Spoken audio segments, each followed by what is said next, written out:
In World of Warcraft, the tank is the hardest role in Mythic Plus, by a lot. It's not just about knowing your class, it's about surviving the chaos whenever things go sideways. You also have to route every single pull, and on top of that, you have to herd your sheep for DPS, and you're the shepherd. Me though, well, I've kind of always been that dumb DPS in the backlines, just getting my free carry off the hard work of the tank, mooching from his success. And I've climbed high Mythic Plus scores on things like Destro Warlock, Beast Mastery Hunter, Og Evoker, Balanced Druid, even my Ellie Shaman that you guys saw last season. Picking up a tank? Yeah, that's gonna be a humbling grind.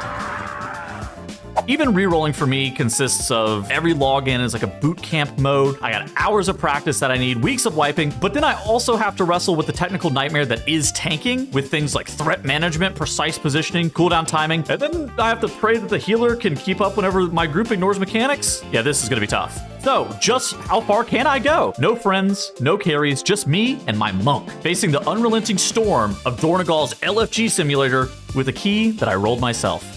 And also, if you enjoy this kind of content, make sure you like and subscribe. I'm sure you can see the runtime on this video, so I bet you could guess how long it took to film, edit, script, put together, all that kind of stuff. So make sure you like and subscribe, and I hope you enjoy the video.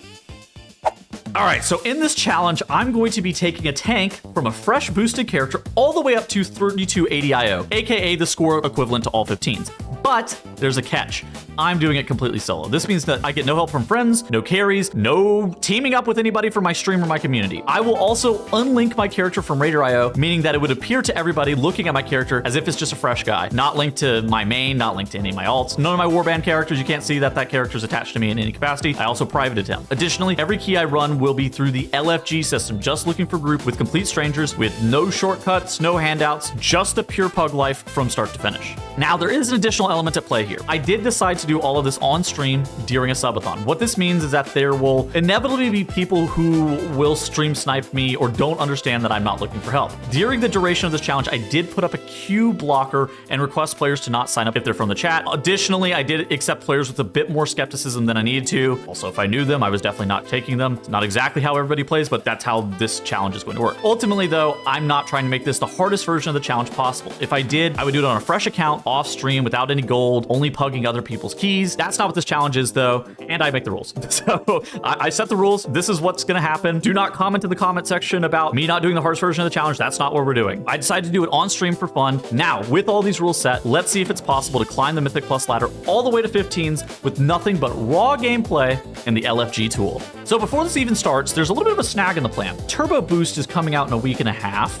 So we're gonna have to actually do this rather quickly, as I need to beat Turbo Boost. I really just want to have this accomplished before the item level gains. That way it's just consistent throughout the entirety of the challenge and the levels make sense. So this is where the subathon comes into play, where I will be playing 16 hours a day minimum for the duration of the challenge until I am successful. I'm going to eat, sleep, and game on stream 24/7 as long as the subathon lasts, and I have absolutely no clue how long this is going to take. This could be, a week, this could be a week and a half, 100 hours. Nobody really knows how long this is going to take, so strap in.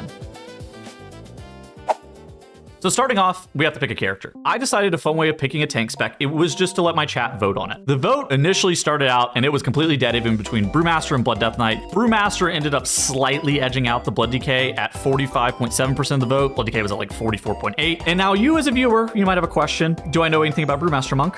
No, I don't know anything about Brewmaster Monk. I actually don't really know anything about tanking. And to prove this, let me show you clips of the last time that I tanked, 5 years ago in BFA. Oh, it's from way more damage than usual. It's from Jaina. From Jaina. Oh, okay. Normally it would be fine. Teddles, oh my god! He finds a new way every key. Is your shield broken? No, I saw it with my own eyes, dude. His brain's broken. What did you do? He fell off the edge. Oh my god. Oh my god. Alright, you can pull. Wait. There we go. Alright, pulling 3, 2, 1. Yep. We're good. Man. Waiting. Don't touch them. Holding. Waiting. Don't touch We're them. I waiting. kick. We're good. Oh my God. Lusting. You're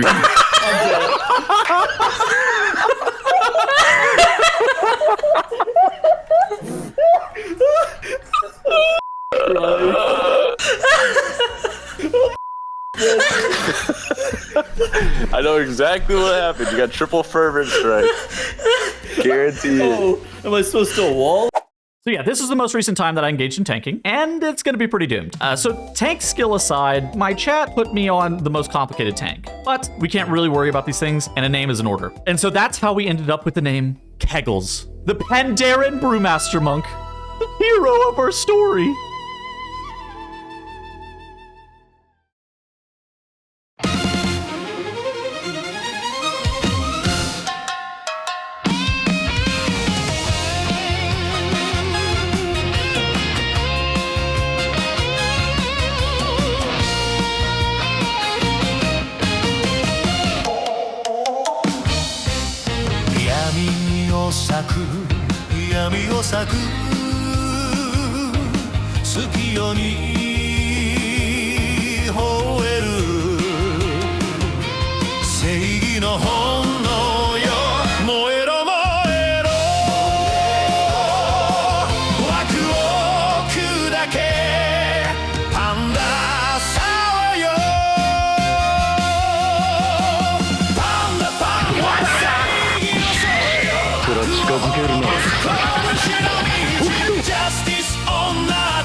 Okay, so we got our name, we got our class solved. Now we're gonna have to figure out a plan for how to most effectively achieve our goal. So I think we're gonna break this up into two phases. We're gonna have the gearing phase and we're gonna have the pushing phase. The gearing phase is going to be about getting to plus 10 keys as quickly as possible. I'm gonna need a ton of hero track gear. I'm gonna need a lot of gilded crests. I'm gonna need a lot of rune crests. I gotta get all of my sparks. I gotta get tier. I have to research trinkets to figure out what's going on. And whenever I did this challenge last season on my shaman, I actually ran out of hero track crests, those rune crests, and I ended up having to downgrade some gilded crests. Ideally, we don't have to ever do that again. That was terrible. I would love to avoid that this season. So getting more hero track gear and upgrading less champion track gear is probably going to be a little bit more preferred. I'm also going to need an insane amount of gilded crests to craft my gear as well. So getting to at least 7s, but realistically 10s is going to be a huge deal. That's like the core part of the gearing process, is just making it to 10s, at least getting to 7s. Also, to maintain full control over my groups, to ensure that I always have a spot, I'm also going to be using my own key throughout all of this climb, throughout most of the series, but definitely during this climb. The unfortunate reality of the situation is that nobody's going to invite a 0 IO 670 item level brewmaster to a 7 nor a 10. So I'm gonna have to carve my own path, and then once I'm consistently running 10s with much better gear, then I'll move on to phase 2, the pushing phase. This is where the real challenge is gonna begin. This is where I'm gonna have to like hone my skills, and I'm really gonna have to learn the art of tanking. I suspect that the most likely situation is that I'm gonna get stuck in the 10 to 12 range for a very long time as I'm learning the fundamentals of tanking.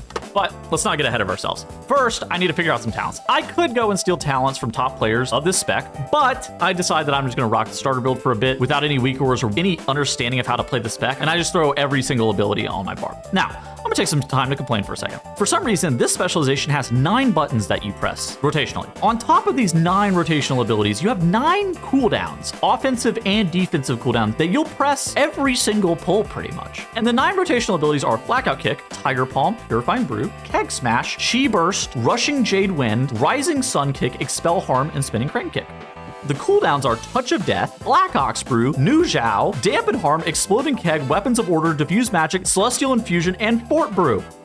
Now, people got really mad that Blizzard's pruning buttons off of specializations, but let me just say, this is way too many buttons. Like, this is a ridiculous amount of keybinds. This spec, Monk, as I set it up, had the exact same amount of keybinds as my Druid, except it didn't have as much utility, and it doesn't have a stance bar.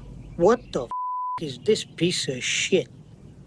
Anyway, moving on. I crack open my bank and I grab all the woo gear that I can possibly equip on my monk, and that gets me all the way up to 671 item level. I also have some pretty cheap upgrades that I can get in the form of the Reshiwrap's cloak and the Titan disc belt. These 2 items will end up being worn for a while, so grabbing them instantly just gives me 2 slots that I never have to fool around with, and they're honestly just super easy to get. There's also another hack that's in place if you're trying to play right now, and if you go and talk to all the renowned quartermasters, you get given some delve keys, flight stones, and weather crests. These weather crests can be we actually use to craft gear all the way up to 680 item level, which if you don't have any woo gear, this is obviously fantastic. These keys are also useful for bountiful delves for champion track gear. And then the flight stones, obviously just like generically useful for everything. And I'm starting out at 0, so they're always going to be super useful. So I go and collect my delve keys, crests, and flight stones to quickly help myself out. And I end up deciding that I'm going to use these weathered crests to craft after I do my delves. In retrospect, I probably should have crafted right here, but it doesn't really matter. All right, let's start talking about the goated content of this expansion, delves.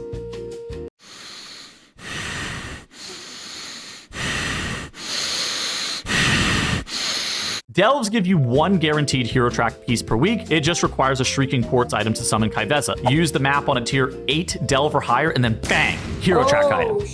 So I decide to mail over a Shrieking Quartz off my main. I can also get 4 pieces of champion track gear a day from bountiful delves, and this is fantastic for early gearing. A bunch of the woo gear that I got, it wasn't the greatest. It wasn't like I was getting hero track woo gear. I was getting champion track woo gear and maybe adventure track woo gear. So these delves, they are fantastic for gearing. Also this season, I'm afforded the luxury of using Bran as a DPS. Last season, I was in delves forever with healer Bran. This season though, Bran's actually gonna be able to crack that whip and actually do a bunch of damage. Who knows what secrets will uncover? Now, ideally, and this is my plan, this will allow me to breeze through tier 8 delves no problem. So I started my first bountiful delve, I down Kaiveza, and then I complete that first bountiful delve, and it's honestly pretty easy. And to my joy, I receive a hero track hands piece. It is just so lucky that it's a tier slot. If it was something garbage like bracers, I would have been really sad. I'm so stoked that it's a tier piece. And I also get the very rare mole arm out of the bountiful delve. I unfortunately already have a champion track weapon, so this mole arm not very good, but it could have been great if I didn't have a woo piece. So I do that delve on an 8, and then I end up jumping into a tier 11 delve because my chat has convinced me that doing 11s for crests is actually not too bad value. So we go through, we do the 11, and these delves are honestly going by pretty quick. These are not problematic delves that I was dealing with last season where it was like 30 minutes where I'm having to heal this tank brand. And then I get 7 gilded crests from this 11, and then I learn of something. Apparently, you can buy champion track trinkets at the cost of 2,000 undercoins from a vendor at the end of delves. This is actually massive for me as I can transfer a bunch of undercoins off of my druid and my shaman to my monk in order to be able to buy these trinkets. The delve trinkets for tank are apparently not super bad either, and there is one that's even good. The chaotic nethergate is the trinket that I'm referring to here. It's an on-use trinket that heals you and does a decent amount of damage, and it does actually a considerable amount of damage. Now haters might be watching the footage right here and say that I didn't buy the nethergate, so how could it possibly be good? And to those haters, yeah, you're right. I actually didn't know that the nethergate was good. I got told that I needed to buy it. It's okay. I was corrected. And I go back to my 3rd bountiful delve and I buy the nethergate. Now, I did waste 2,000 undercoins, but I wasn't going to use them anyways. It's okay. I'm just a little bit of an idiot. So we did the delves. We got our mole belt all the way up to 701 item level. I completed all the bountiful delves that I can for that day. If I need to, I can show back up tomorrow with more keys. And my gear is honestly not that bad. For some reason, I'm still rocking a 645 item level neck instead of crafting a 680 item level blue. It's probably not that big of a deal. In retrospect, I should have crafted, but I go to Lindormi, I get my key, and the first dungeon begins, and we get the easiest dungeon of the season, Tazavesh Gambit, +2. And so most people, whenever they start tanking, they complain about things like routes and whatnot. And you might ask, do I have a route? No, I do not have a route. I'm going to be holding W. W's in the shot. W's in the shot. Another thing that you might ask is, do I have a different build that I will be playing other than the starter build? Also, no. I'm just gonna use the starter build and try to get a feel for all these buttons. Dude, I'm just like so overwhelmed with how many buttons there are. And I'm gonna take some time to read a guide and fix my UI in a little bit, just after I get through the first real, starting point where you're doing the bountiful delves and the +2 dungeons and stuff like that. And I want this first dungeon to be purely off field, just to kind of get an understanding of where things stand. And let's let the first pull commence. I roll into the back, press spinning crane kick with my exploding keg, press keg smash approximately 0 times, miss threat on the entire pack, and then watch my team get meleeed as I eventually recover threat somehow. So, in hindsight, everything I did there is completely wrong. And it's honestly pretty comical just how bad everything was, but it's a +2. It doesn't really matter. You're kind of cosmetic there. Everybody's kind of cosmetic. So we keep on chugging along, and this is how we get our first challenge of the series. +2, I'm Captain Hooktail. Hooktail is a movement-intensive encounter where you need to aim the infinite breath casts at the adds to be able to kill them off. At the same time, your party needs to dodge the cannonball barrage, dispel the time bombs, and not die to anchor shot. It's fairly technical in terms of movement, but most of the difficulty is isolated into the tank. That is mostly true, at least until your players don't receive a dispel. So this causes us to actually end up having a full wipe because those time bombs do not get dispelled. In a 2. It's all good though, as everybody's gonna learn somehow. And in this +2, the healer needs to be learning how to dispel, and that he has to dispel the time bombs. And it honestly doesn't really matter. I'm getting a feel for the movement to be able to aim the frontals and kill the ads. He's trying to figure out how to dispel. And it doesn't really end up affecting anything. We end up +2ing, and I go up to a 4. Unfortunately, don't receive any gear from this +2, but if I could wait, if I could bank up my RNG until I get to a 7 or a 10, then we can use all the RNG there. We don't need the gear from the +2. All the while, I kind of have a mantra. I just need reps. And I gain infinite knowledge from this, and I got 1 rep in. And since I've never tanked before, I recognize that I'm gonna need a lot of reps. And whenever I'm DPSing, my mantra is that not all keys are timeable. And this is also true for tanking. But tank ends up occupying a much larger share of control whenever it comes to a dungeon. I tend to say that tanks are responsible for like 75 to 80% of whether or not a key can be successful. On top of that as well, your mistakes are magnified tenfold over that of DPS and healers, as one mistake allows people to get meleeed to death or just ends up wiping your entire group due to overambitious pulling. And so getting those reps in and just getting the volume of keystones that is necessary for this challenge is going to be super important for me. So I got a streets +4 out of this too, and things are going pretty smooth. I can't complain too much. Something that I do notice is that my damage is like kind of criminally low. I'm not really sure what it is, but whenever I feel like I encounter tanks in the wild, a lot of them actually, especially early on in Mythic Plus dungeons, can pretty handily out DPS inexperienced DPS. But currently for me, I'm so inexperienced, and even the globals that I'm pressing would be way worse than the 1-button rotation. The 1-button rotation that doesn't work for tanks, by the way. I also mentioned something earlier, not crafting a neck because I ended up forgetting. Don't worry about that. Nothing bad came of it. We timed a +4, and I'm rewarded with a champion track necklace from the streets. Not bad. And I'm going to take this as an opportunity to watch some guide videos and actually set up my UI to where I can have a better understanding of what my buttons do. And in taking that time to watch a guide on Brewmaster Monk, I've come to some conclusions. Now, this might be a little bit more of a commentary on the state of tanking and less so the people that make these guides, but nobody actually gives you a guide as to like how to tank. Every single tank guide that I found would tell you how to play tank as if you were like a DPS player learning your rotational buttons. So it would tell you that, oh, you're supposed to first press blackout kick and then press tiger palm. But that's not actually telling you the fundamentals of tanking. And the problem is that the fundamentals to tanking are the pieces that I'm severely missing out on and severely lacking. So things like gathering packs, establishing threat, how to rotate through your defensives, when are you supposed to double up on defensives? Those are the type of things that might be natural to career tanks, but I'm working with nothing. And so those resources really aren't available for me to actually figure out what is going on and what I'm doing. On top of that as well, I can't actually figure out what actually matters because all the guides are there telling you about what your offensive rotation is as if that has any bearing as to what your defensive rotation is supposed to be, and like how to play the game whenever you're rolling through trash packs and trying to get threat. So I took time to try to read a guide, and I still come out of this not really knowing what's going on with Brewmaster Monk. So whenever I watched videos last season, I came out of that and I felt like I knew what was going on with Ellie Shaman. I had no clue what's happening with Brew. After 2 chesting the streets, I receive a Dawnbreaker 6. And this is where I have to overcome my first bit of adversity. And when I say adversity, I'm just gonna cut to the chase. I depleted the 6. So this happened due to a couple reasons, as not one specific thing is required to deplete a 6. First and foremost, pugs. They have wide asses, and they like to body pull stuff that you were never planning on grabbing. And I had to learn this very early here. And this happened outside the church area where for some reason I pulled 1 pack, yet we got 3. We Titan forged our trash, some would say. Now this is probably my fault due to planting in that spot and expecting anything less from my pugs in a 6. Now problem 2 was that I assumed that people in a 6 would press CC, but I'm gonna say that this was a complete misunderstanding of the skill level of my group. Nobody presses kicks or CCs, and the Dark Casters ultimately wipe us to this trash pull as well. But both those are irrelevant compared to problem 3. And problem 3 is that I actually have no clue how to tank the second boss. So you get knocked back by terrifying slam on a Nubakaj, and there are packs of trash that are behind you. Now most tanks have a way to fight back against this knockback, including Brewmaster Monk. The unfortunate part about Monk is that Transcendence isn't up for each knockback, so you have to roll. But you can't cancel momentum of knockbacks with roll while you're midair. And so that's where the problem arises here, is that there's a knowledge gap on my part. I thought that you could cancel the knockback with roll. However, you need to cancel it with Lighter Than Air, which is a completely different ability. What Lighter Than Air does is if you hit spacebar twice after casting roll, you do a slight dash forward, and that will cancel the momentum. And so you can see what this clip looks like from Porcy, where he rolls out to the side, then hits Lighter Than Air back as the knockback hits him. He doesn't even put himself in a position to pull trash mobs. And so what I did was, on pull, I didn't move the boss, allowed myself to get knocked back into a trash pack pulling it, and then wiped my group due to the mobs getting pulled. And that is the 3rd wipe of this run. And so I depleted a 6. A 6. But at least we know for next time. And I have to guess that this is going to be a very long series. Okay, so we went back to the streets on a 5, and after the Dawnbreaker disaster, the streets was fairly uneventful. There was no body pulls, no surprise wipes, there was no I can't dash this mechanic because I don't know what I'm doing. It was just clean, safe, and boring tanking.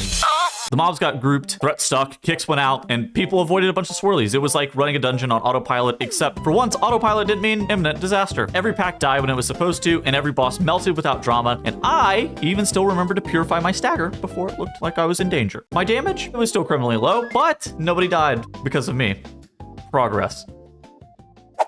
So I timed the Streets 5, he got upgraded, we got Ecodome 6 out of that, and the Ecodome, well, that got 2-chested. Ecodome was also the opposite of Dawnbreaker. There were still minor mistakes here and there. I ended up messing up the routing in the dungeon, and we ended up pulling the Dune Crawler at the end, which not very good. But at the same time, we're not really punished. And in keys below a 12, honestly, you're afforded a lot of mistakes before they become costly. You need a few wipes to deplete. It's not just one minor mistake that's gonna cost you the dungeon. But this is a good learning opportunity about the routes and like, oh, you know, trying to figure out what I should and shouldn't pull.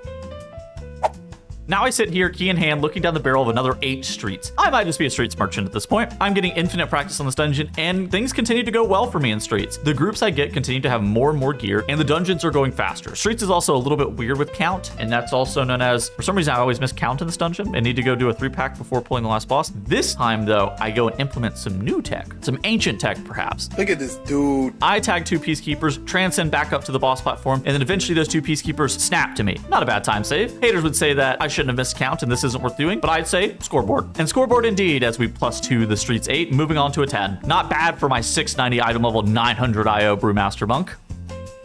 And with that, I get a brand new dungeon, a +10 Arakara. And now I think it's a good time to catch up with my rank 1 Brewmaster friend and Titanforge podcast co-host, Trell, to analyze my progress thus far. Alright, Tuttle sent me a couple clips of him playing the Brewmaster and ascending through the ranks. Let's see what we got. This is the first clip he sent me. Okay, alright. This is going to be a hard pull. He hopped off his mount instantly. Typically what you want to do is you want to make it to this pack before you get off your mount, because these guys, you'll lose threat on all these little crawler shitters, but they won't kill anybody, ideally. And it slows down the pace of the pull a lot when you get off your mount here, so he has to use all of his movement abilities. He's taking a few back shots, like maybe 1 or 2, 3, 4, 5, 6, 7, 8, 9 back shots, back shot, back shot, back shot. Uh-oh. Okay, we gotta talk to Tettles about this one. Just slow walking with mobs right behind you is, yeah, maybe he improves. Let's see the rest of the pull. Alright, so he pulls the first few big mobs. He actually keg smashed all the little mobs, but only spinning crane kicked the big mobs. That's another concerning thing going on here. Also, he's taking more back shots. I think we're up to like 16 or 17 back shots. Alright, he keg smashes the flyers. That's good. The fact that he had to chi burst here, well, he didn't have to, but it is a good idea because of the pace of the pull. Chi burst hits pretty hard, but ideally you want to save it until you're at the end of the pull, so you hit every single mob. Okay, this would be a good time to roll forward. Oh, slow walk with more mobs behind you. Back shot, back shot, back shot, back shot. Alright, so I don't see cooldowns being popped. He has dampen, he has fort still. Okay, now he's pressing fort and dampen now. And, oh my god. Did you guys see this? Alright, he pulls this attendant. And now he's going to proceed to backpedal into all 20 mobs and receive 20 more back shots. Oh yeah, that's just, oh, that's luckily he has Fort Brew and Dampen Harm up. I think otherwise he would have been instantly one shot right here. He goes from 100 to 60%. Okay. Okay, that's a good time to Exploding Keg. You hit every single mob with the Exploding Keg. This is typically when you achieve burst as well, once every mob is grouped. Those are your 2 biggest hard-hitting and threat gen abilities. That's alright. You know, the group's still alive. They made it. The fact that he got off his mount and he made it to here and nobody died is pretty good. That's probably the right decision for the sequence of events that happened, is to not pull the mini-boss yet. Oh, but then 1 second later he pulls the mini-boss. He probably could have gone a little bit sooner. As soon as Lust was popped, it'd probably be a good idea. Oh, that's the infamous grip at home. I'm gonna proceed to ring a piece the attendant 2 inches toward the mob to show the group that I want them to help me do the rest. So now I'm sure that Trell had nothing but nice words to say about my gameplay, and there are 2 places in which it's actually very easy to wipe an Arakara, generally the first pull and the first boss. We made it through the first pull pretty cleanly, so all we have left is the first boss. And on the first boss, things got a little bit weird in a hurry. My healer died to Gossamer Onslaught ground effect on the first AoE, but no worries, we have a battle res, not a huge deal, but we need to play clean is what I would say had our hunter decided that he has had enough and left mid-boss, moments before my healer even accepted the battle res. DPS. Now, I'm still completely at a loss as to what actually happened. Nobody said anything in party chat. He literally just bailed mid-boss. I forgot how much fucking sucks sometimes. Yeah, I mean, this happened. And back to a 9 I go, I guess. I time it without too many issues. And something that I did notice is that there are a lot more people trying to do 9s and 8s this season than they were last season. So that gets you a little bit of a higher quality of applicant. And something that's also nice about this is pretty much everybody in my groups have their tier sets except for me. Thus, they rarely need tier slot pieces. That allows me to hit up the DH in my group who gets a hero track pants. And I hit him with the you need. And so this gets me a little bit more gear as I continue back into 10s. And it's setting me up to continue to try to get my tier set. I just want to sit here and say that 10s are very easy compared to other levels. The reason being is that 10s give you a mixture of players from 2700 IO to 3000 IO, 710 item level with like 4 sets, almost the minimum that you're going to see from these players. Occasionally you get people from like super high-end guilds, you get like liquid raiders, or you might get Keggles in your group. You know, there's kind of a wide range as to who you're going to get. And so that was certainly the case on my second attempt of a +10 where we absolutely wiped the floor with it in this Priory of the Sacred Flame. And it's because whenever you have players that have dungeons on farm and they're just trying to get their weekly keys done, it just makes playing the game far easier. It makes playing tank far easier as well. WoW trash packs die so quickly with very geared DPS. Players also figure out how to overcome mistakes that are made by their bozo tank, like getting meleeed to death, and they're aware that they're getting meleeed to death. And in this dungeon, I accidentally make a mistake. I pull the patrolling knight while the rest of my group hadn't killed off a sharpshooter yet, thus leaving us with a double link sharpshooter to pull, getting body aggroed by the pack in the back. So we get left with 5 sharpshooters and a knight. Was this the intended pull? No. Did we wipe to it? Also no. So, small victories here, and I gained some knowledge that I'm not going to be doing that again. I need to make sure that all the mobs die off before I get the next pack prepped. And like I said, Priory went pretty smooth, and that allowed me to time the first 10 of the series, plus 328 IO. And we go all the way up to 1535. So, it's taken me 9 hours of slash played, but we finally reached the first 10 that I've completed. And so now I have a long way to go to get 15s, but we're climbing. I'm going to need the same level of determination going into Halls of Atonement. What they don't teach you at Tank University is the differences between active mitigation. For tanks like Warrior, it's simple. You press your shield block and you block attacks. They aren't very effective against you, and some mechanics you can just block outright. Brewmaster mitigation is a little bit different. It has a mechanic called Stagger. Now, Stagger is very useful for me since I'm a noob, and what it does is it takes a portion of the damage that you take and it deals it back to you over 10 seconds. And you can reduce that with things like Purifying Brew. So even compared to something like Block, Stagger is way more effective versus magic hits, just at a baseline. So this form of active mitigation sounds great for a noob like me.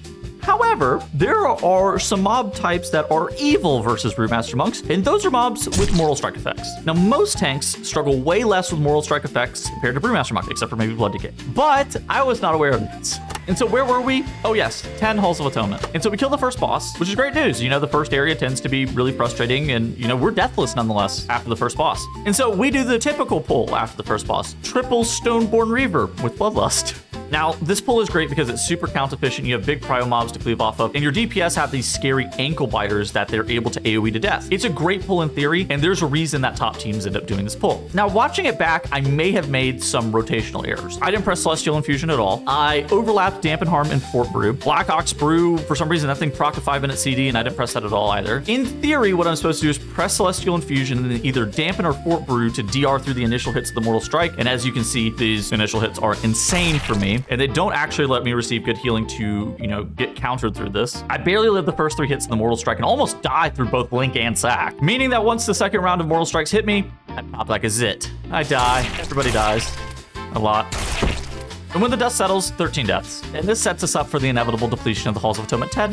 It's very unfortunate. Also, this is 100% my fault, which makes me feel way worse about it all. A lot of responsibility on 10-hour-old Keggles here. So I write this off as I need to be able to figure out how to gather and layer defenses better, but I actually don't really do that much research into how to do these things. This might be some foreshadowing for the future. And then we go back to a 9. But there's honestly not a huge deal bouncing between 9s and 10s. I really just need a lot of reps and some gear. People tend to hyperfixate on gearing as it's a way of tangibly making your character more powerful. But for me, I know reps are the most important thing by far. I just got to get more reps in, see more scenarios, and get more comfortable with my 18-button rotation. And so we go to Dawnbreaker 9, and we're kind of having a rough go at it. We have a few deaths, but it seems a little bit tight on the timer. You might also notice something as we engage Roshanon. We don't have count. This is planned though, as you can go and do trash during the Roshanon intermission, as long as nobody flies over there and kicks the boss. I type this out in party chat and say, follow me. I ping myself in flight and we engage a trash pack. This gives us the final 10% that we need and ends up saving us around a minute on the timer. And that's the knowledge gap that you get from me right there. Saved the 9.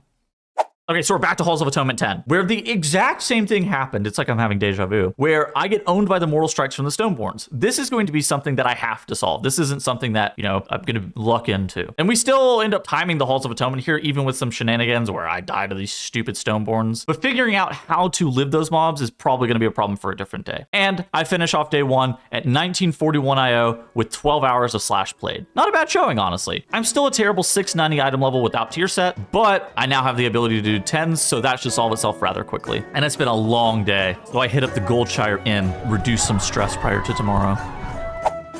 So I wake up the next day recharged, and I see that I have a DM from a friend, and the DM reads, "Let's have a little chat after that key. You're gonna make my head hurt."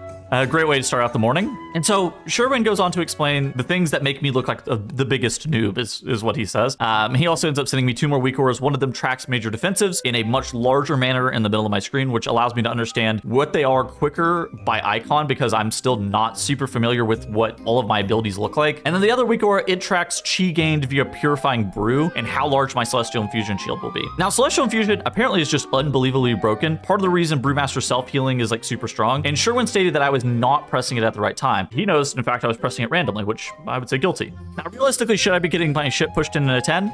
No, not really. But this is the reason that was happening to me, because I was pressing my Celestial Infusion just at like random times whenever I was super low on chi, meaning that my shield was like minimum size as opposed to a large shield that most people have. And next up, we had a 10 Arakara, which we wiped to the first boss. What? But good news, we completed the key out of time. For me, I'm less focused on timing each and every single key, but there's not really much to say about this. Sometimes your DPS is going to stand in the boss's hitbox and, you know, let the spider feed on the ads. If that happens, there isn't really much you can do as the tank. Obviously, I can take the boss far away from the ads to prevent this, but fundamentally, I think that doing the right strategy, assuming that your other players are going to also do the right thing, is kind of important. Now, out of this 10, though, I do get a sack boot, which is way better than what I'd been wearing. So, not too much to complain about, and back to a 9 we go. So, now, I think I'm in Elo Hell at this point, maybe loser's queue, if you will. Now, I don't believe in Elo Hell. I tend to believe that you're the rank you deserve, but I swear depleting a Floodgate 9 has to just be against the law. Like, there's no way that I deserve to deplete a Floodgate 9. Like, in this Floodgate, my DPS, they just get ran over by Bront and Demolition Duo over and over again in Floodgate. They also don't hit the bombs of the charges. But how does this even happen? How do you get to a 9 without knowing any of the mechanics of the boss at all? So that was tilting, but I got finally enough crest to make some gearing decisions. Let me just say crafting so OP. I just want to take some time to say that profession gear is so insanely good. I'm able to replace the mole belt with the 720 Adrenal Surge class, which I've never heard of this item prior to playing Brewmaster Monk. This embellishment lowers your mastery, but increases your primary stat. Also, the main stats on it are crit plus burst. This is an item that was truly made for a Brewmaster Monk. I also craft a 720 item level 2-handed weapon, and being able to convert a champion track weapon to near BIS gear at 720 item level for some crests is just going to accelerate my gearing journey tremendously. Fortunately enough, the 8 Floodgate and the subsequent 9 ended up going well enough that I ended back up at home. Streets of Wonder. The 9 actually ended up going so well that I 2-chested it, propelling me all the way up to an 11. And fortunately enough as well, this video has a high enough budget to hire casters for this plus 11 streets. So I'm gonna let them take over. Okay, pretty regular first pull. Let's see. Inspecting Purifying Brew. Still under 2 stacks. Very good. Celestial used at a proper amount. Fantastic. 4 stacks of the Woo debuff. Fantastic. He is looking way better than he was. Hopefully he looks at the chat, dude. I do not want to do this alone. This is crazy. I've never seen a solo caster. Did he just stand in something? Holy no diffused magic on the proxy strike? What's going on, brother? Check your damage taken. You actually just got knocked to 10%. You're not gonna see what did it to you? What? Hello? Okay. All right. Double casters. He said he was gonna do pulls that are like very normal, and then he did sub like the mini boss with Lust. This is like not a normal pull for pugs. You're gonna get owned. I feel like it worked out. Oh well. Holy 2 BM, dude, that's the plan. 2 BM hunters, that class is OP. AoE. Do you guys think that giant weak aura that I gave him that's like above that shows all his cooldowns is actually helping or no? No? Alright, unlucky. He ignores it. Well, he started using Black Ox Brew, man. That's better than nothing. I mean, he's not right now. I look dumb right now, but at Tettles, please invite Sky. Alt tab. Is he just shit talking me? I wonder if he knows Woo is better when you use it on multiple guys too. What is going on? We have to watch his stream and commentate, cast even. Why can't I see the stream? In Discord? Yeah. I don't know, you're a big noob. Oh, I see it. Alright, let's see here. Is he gonna touch I mean, this? so far so good on this boss. This No. boss has been known to be a tank destroyer back in the day. Well, he hasn't picked up his weapons, right? He doesn't have the buff until he picks up his weapons. Yeah, hopefully we've mapped that out here. Mapped it out, yeah, you think so? I mean, we haven't Fort Brewed. We got health mean, he does- stones. He just Fort Brewed, okay, he heard you. Well, that's good. Boss That's at- good. I don't know boss at what we Fort 5%. Brewed, but Yeah, boss at 5% we're not gonna HP, by the we're not way. gonna All have good. Fort Brew for the next pull. That's not ideal. Alright, touch the emissary, bang. I mean, Sherwin, the real thing that sets aside really good tanks is the routing in dungeons like this. There's a lot of different options, Yeah. a lot of places you can go, but it looks like we're going the standard route here. You think we're gonna be getting the 2 dogs in here at the end of the hall? Yeah, he's in a Yeah. very not good position. Dude, his bars with so many holes in it give me like a conniption. He says he has too many binds, and then there's 4 binds unbound. Yeah, so earlier he tried doing normal pull. I mean, Streets is fairly a low number of mobs in each pull count dungeon anyway, so it feels weird Yeah. not to do just the dogs with the guy. Oh my god, hey, save him. Okay. Where we have no control over our group here as the tank, just letting them run rampant at each pull. Okay, we're doing 2 dogs and a no way with the 2 dogs and a Triceratops. dinosaur here. Oh, this is a I spicy think pull. one of the Targeted. hunters pulled. Okay, nice. He's starting the RP early. Very good, very good. Celestial Brew ready to pop. Oh, he has no Will he use control it? over these cats, though. Oh, little snap No, spot he's here. fine, This he's is fine, he's this fine. is for more experienced tanks, but it's really good to see a young guy like Keggles really showcase this here. Yeah, yup. Good for grouping him up. Big beast cleave value in this group. You know, this is good here. I do think we used our leg sweep a little early. We can put that in the post key review. From a real professional player, we really like to see a ring of peace there to to block the cats from jumping at his range players. That would be ideal to keep the squishier class hunter a little bit more safe. That's a good tank thing right there to check to make sure your whole group's in the room. It can be a little scary at pugs. You never know who's lagging behind, especially someone as old as Tettles. You might find yourself playing with some of the classic dads. Always wanted to drink before each fight. So let's see if we taunt the affix here. No, Yeah, I was gonna we're say, a little not confused on how the affix work. Not That's fine. taunting the affix, little strange. Yep. Nice touch on it though, immediately making sure his Oh, group gets our that warlock buff. got hit by the double tapped there. Not good. All good. Versatility buff from the affix coming in handy. Yep. Nice little keg smash there. I don't know why we did back-to-back purifying brews, but that's okay. What I like to see from a lot of these DPS turning tank, they actually run out of things they don't need to. For example, the big AoE there, he could just be standing in there tanking it, and in fact, it'll help him because then his stagger will go higher. He can purify more. Very unusual. Yeah. Now you would think a professional like him who's played through all the different expansions that this key has been available, you would think he'd put him further in the corner to get him trapped, but it's all good. This is Sometimes not the moving is most a tank. ideal positioning here, but maybe he's a little nervous thinking about taunting the girl when she comes down. I have seen a couple hard modes be lost to that. That is true. We're Luckily, still this not isn't taunting. hard mode, though. We're holding our taunt there for the boss instead of the affix. Really cognitive thinking here out of Tettles. Let's see if he's got a Tiger's Less bound. Looks like he doesn't. Oh, big! Oh, there it is! Holy smokes! This boss is going down, no muss, no fuss. Let's see if he This is very stands in good. this one. He should. Oh, we're Tettles, what are rolling we out? doing? Oh, Hey! no. Targeted. Come on. While not she's good. channeling that cyclone, actually, she's not meleeing, and so you can stack up your Brewmaster Mastery, which gives you dodge, making you effectively immune to the whirlwind. But it's all good. All right, here we go. Let's see what we got. He's gonna wait. Let's see if we can handle this. Oh, he pulled it. An It's a incidental triple A. triple. Okay, let's see how he counters here. Can he get it grouped? Can we get range kicks? Knock. Oh, what a ring of peace into Narnia. Oh my god, what a play.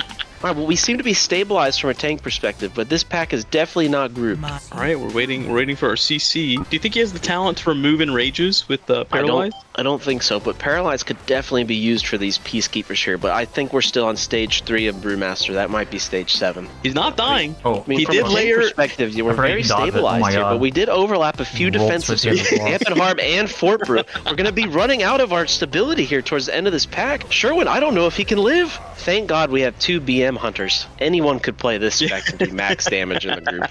Here we go. Oh my god. Commander Zophar. What do you think we're doing with Zophar? I think we're just going to play it solo. Do you Hopefully. think he knows he's gonna get kicked into a No. mine right now? Oh, I don't think so. Oh, he dodged. Wow. No. He put himself in a good position actually, and then he walked into a mine. I spoke too soon. No, I think he was clearing that for his buddies. We are holding our cooldowns here from the Aflock. Very selfish, but he does know Knock. there's a big pull coming up. But what he doesn't know is that his tank is Keggles, and we're only going 1 pack at a time. So not the best hold. Unfortunate. Let's see what we do with this here. Peacekeeper here. Oh, we're taking it. Makes this pull we taunt, significantly we more do dangerous. We do no damage to this mob as we're running through. Oh, we're turning around with the crackling Jade Lightning. Little does he know that's not going to generate any threat. The Hunters are playing the Peacekeeper. Oh my God! We porch back out. Big train. Wow, he's so advanced. The binding shot. This is good. This is good for grouping. Let's see how he handles it here. We're choosing not to use anything yet. We have Dampen Harm available. Fort Brew is not up yet. Our Aflock appears to still have aggro. We are using Explosive Keg next pull, it looks like, but that we'll have to do that one in the VOD review. I don't really Do you know think how that's Explosive Keg is quite useful in a large pull like this? It could be. Generates probably a lot of damage, a lot of threat. In and addition, I do believe it gives some tank benefits as well, but I'm no Brewmaster expert. Well, let me tell you, as someone with a little bit of Brewmaster information, Exploding Keg prevents you from meleeing for a short duration. Very good, very powerful, 100% dodge. Interesting. So we're doing a little 3 pull. This is what M+ers that have been around a while would call a bore pull. 3 mobs, recovery. Little recovery pull. Interesting to see him use the 2-minute Nethergate trinket, known for large AoE damage on the 3 mob pull, not the 15 mob pull. All good though. Yeah. Ideally, we'd like to see kind of his. Oh, the Hunter's pulling here. Hunters have decided it's time. It's go time. We would have liked to see this pulled in a little bit earlier so our group could be benefiting from funnel, but Keggles is a little nervous in his young age. Defensive. But he's doing well so far. Do we think that he is going to be soaking appropriately and getting the briefcases that do land in the things that are not soaked? I'm not sure, because on Boomkin, he's terrified of those. I'm not sure I've actually seen Tettle's DPS do a team mechanic, such as the briefcases we have coming up here. That's pretty crazy. He better not take that easy one. Oh, and we're grabbing. We didn't even pick it up! Oh my God. Oh God. Oh goodness. Okay, here we go. Nerves are showing. That's one. That's one. All right, just one. Just one. All right, we have. Oh, we're using our Nizao here. It's only been up for the last 20 minutes. Let's see if he makes the call to his group here to commit to the boss. I don't think we're going to have to play these briefcases. This is the best key I've seen from him all day, quite frankly. I mean, that's what happens when it's your first key of the day, I think. It's not his first key of the day, man. He's been bricking keys all day. He's been bricking. Oh, my. Very good movement here. No one started the RP. Oh, this is a huge time. All right, so we're going for the Overseer. Do you think he knows he has to pick up the item as the tank? Do you think he knows he should hit the Overseer in the taunt window to generate extra threat instead of just taunting it and walking away? We're picking up the Dusty Skull here. Yeah, I have no idea. Oh, he got the gem. Good RNG. Good RNG. Oh, Tettles, you have weapons of ordered, so you're going to be big damn. You've established threat here. You can actually leave. Oh, this is very good. Get the next pack. Oh, we've got a guild invite, and we've declined that. That's all right. Unfortunately, he did not know where the gemstone goes, and he went the long way around. That's all good. Yeah, we've gone the long way here. Our team is already there, though, setting up to get the initial threat on this pack. It seems to help out their tank. The Warlock is... we're getting hit in the back here. Tanking 101. You always want the mobs in front of you. Oh, we've used Dampen. And you also want threat on the mobs as well, which we don't seem to have. Rolling our AoE on top of one of our members. Very good. Did he use everything? He did. He sent the kitchen sink, everything. Where is this? Dude, the shaman is so far away. I think the shaman's getting a head start on the password. Maybe he wants to take a little guess. I've been known to take a guess or two in my pug runs here. Maybe Keggles takes a guess for us. No, we're just autopiloting in. Cautious, cautious. Pale Flower. It's always Pale Flower. Do you think he's going to go for one of his default spots here, or he's going to really be the man of the band here and go front and center? Look at that! Look at that! Wow. Do you think now Sherwin here. Tanks have really struggled over the years gathering threat on this pull here because there's 2 different spawn locations. I actually think that they made it easier than ever, but I've occasionally enjoyed being the left instrument player as the tank to pick up those 2 very quickly. Those 2 patrons as they jump down early. Strategy. We got to roll and we roll back. Okay. Big. I'm not really sure with our plater here if we have threat. We might need to discuss that with him. That might be level 5 of tanking. Are we ready for this tank buster that's coming in? Don't think he knows there's a tank buster. Here he comes. Bang! It died. All good. Didn't even have to worry about it. This is great. They're crushing. They're cruising. Do you think we're getting a 2 chest here? We might be getting a 2 chest. Do you think? All right, we're opening with a crackling jade into the taunt here. That's an interesting sequence of abilities. Alright, big damn, big damn. I mean, this group's absolutely annihilating this boss. I mean, 2 BM hunters. Let's see if we do. Oh, he got the buff there. Oh, that's pretty easy on a tank. I might have to start picking up this instrument myself. Remember when I mentioned the Nethergate trinket back in the mailroom? Yeah. How many times do you think he's used it so far? He might be saving it for the next dungeon, to be fair. But also something, if we look at details here, I am a bit concerned. Yeah. You know, Brewmaster on the PTR testing was hyped up for its damage output, but getting close to the Resto Shaman here, we're definitely missing some key fundamentals of the DPS rotation. Yeah, I would like to point out how proud I am of Keggles for this key. A lot of pugs that I've been in, we get to this position and I see 99%, 98%, and then the team gets in the argument of, do we go up? Do we get count? This is maximum efficiency for this team. Yeah, and as far as I know, because I don't remember, it's perfect count. Great job. Great job, Keggles. The MD's gone out. The healer's standing a little bit too close to the boss, but we open with the perfect provoke. Did you see his spam provoke? Did you see his Q key going apeshit? He did not want to let his team down. Now, we don't really have any melee, so you don't need to move too much for these beams. The range can kind of pre-move, but when it comes to moving for the walls, we don't want to be losing more than one global here when the walls go up. Let's see how he handles it. That was an interesting choice to go for the circle, forcing his team to follow him instead of waiting for a late triangle, but that's okay. Shapes and colors are not always everyone's strongest suit. I've been playing with Keggles a while, and he's definitely struggled with this mechanic, but making the switch to tank might help him out. And he's pinging for his team. This is unbelievable. Really leading the way here. Oh, we're on the wrong side of the wall. It's not ideal, but we get the first kick here. Maybe as the tank he should have. Oh, he was trying to go for the Vivify. Big. What a play! Now he's going for the red. What a team player! Bang! He gets it off. His key. All right, now he's got to taunt the affix here. See if we get it off. No, we're just gonna go with some. Oh, there it is. Thought we were going with the natty threat approach, but. Oh, we have a chat commentator saying that he's BOKing Blackout Kick for you casuals into Keg Smash instead of Tiger Palm. That is foolish. I believe every single person who has ever spoken to him about this spec has told him to Blackout Kick into Tiger Palm. I know myself, at least, I've told him a couple times. What is he doing? Why is he doing that, chat? What do we think? Blackout Kick into Dampen Harm into Chi Burst into Keg Smash. Oh my god, the chatter is right. Jesus Christ. I've known Keggles a long time, and he's always been something of kind of a custom rotation creator. Ooh. And we've done it. The 2 chests, 58 points. Only 1 casualty. And that was not the tank's fault on that casualty. He's checking the loot, seeing if he can get an upgrade. That's just typical. Yeah, do you need? But you have unfortunately made a group without any other leather. Yeah, that wasn't very smart, but that's okay. Hello. He seems to be unmuting here, chat. First look into his post-key thoughts here. Keggles, how do you think it went? I've seen worse. Okay. What's one thing you think you did well this key? I never felt like I was in danger of dying, really. Even though the group liked to accidentally double up that 1 pack after Menagerie, I still never really felt like I was in danger. All right, I'm going to ask you one thing. How many times do we think we cast Nethergate? Once. Oh, I'm on my own, dude. Sky abandoned me, no wonder. But yeah, great job. You're 2-chesting 11s now. That's a big step up from the +8 and the +7 earlier. All right, GG. GG. So yeah, I mean, we 2-chested an 11 streets. The 13 that we actually get out of that, now that is our arch nemesis, at least our arch nemesis so far, Halls of Atonement. And similar to all my halls in the past, I make it through the first boss, not bad. But then I had that triple Reaver pull that has been ruining my day so far, and you would expect me to make some adjustments, but it ruined my day again. And watching this back, I don't really think I played my defensives that much worse than I did. In fact, I actually think I played them a decent amount better. I do press my Celestial Infusion, my Black Ox Brew, my Bort Brew all at appropriate times, but the third set of the Mortal Strikes that hit me, those just end my lineage. So that happens, we end up abandoning out of the key, and then now I start to get into the lab to VOD review. In the VOD reviewing, this is something that's actually tremendously OP about streaming this entire thing, is that I always kind of have a VOD to look at. And I attempt to do this thing where I state what I think happened and what I could have done differently, and then I'll go back in the VOD and try to figure out if, first and foremost, what I'm remembering is correct, and then try to figure out a solution for the future based off of the new information that I have.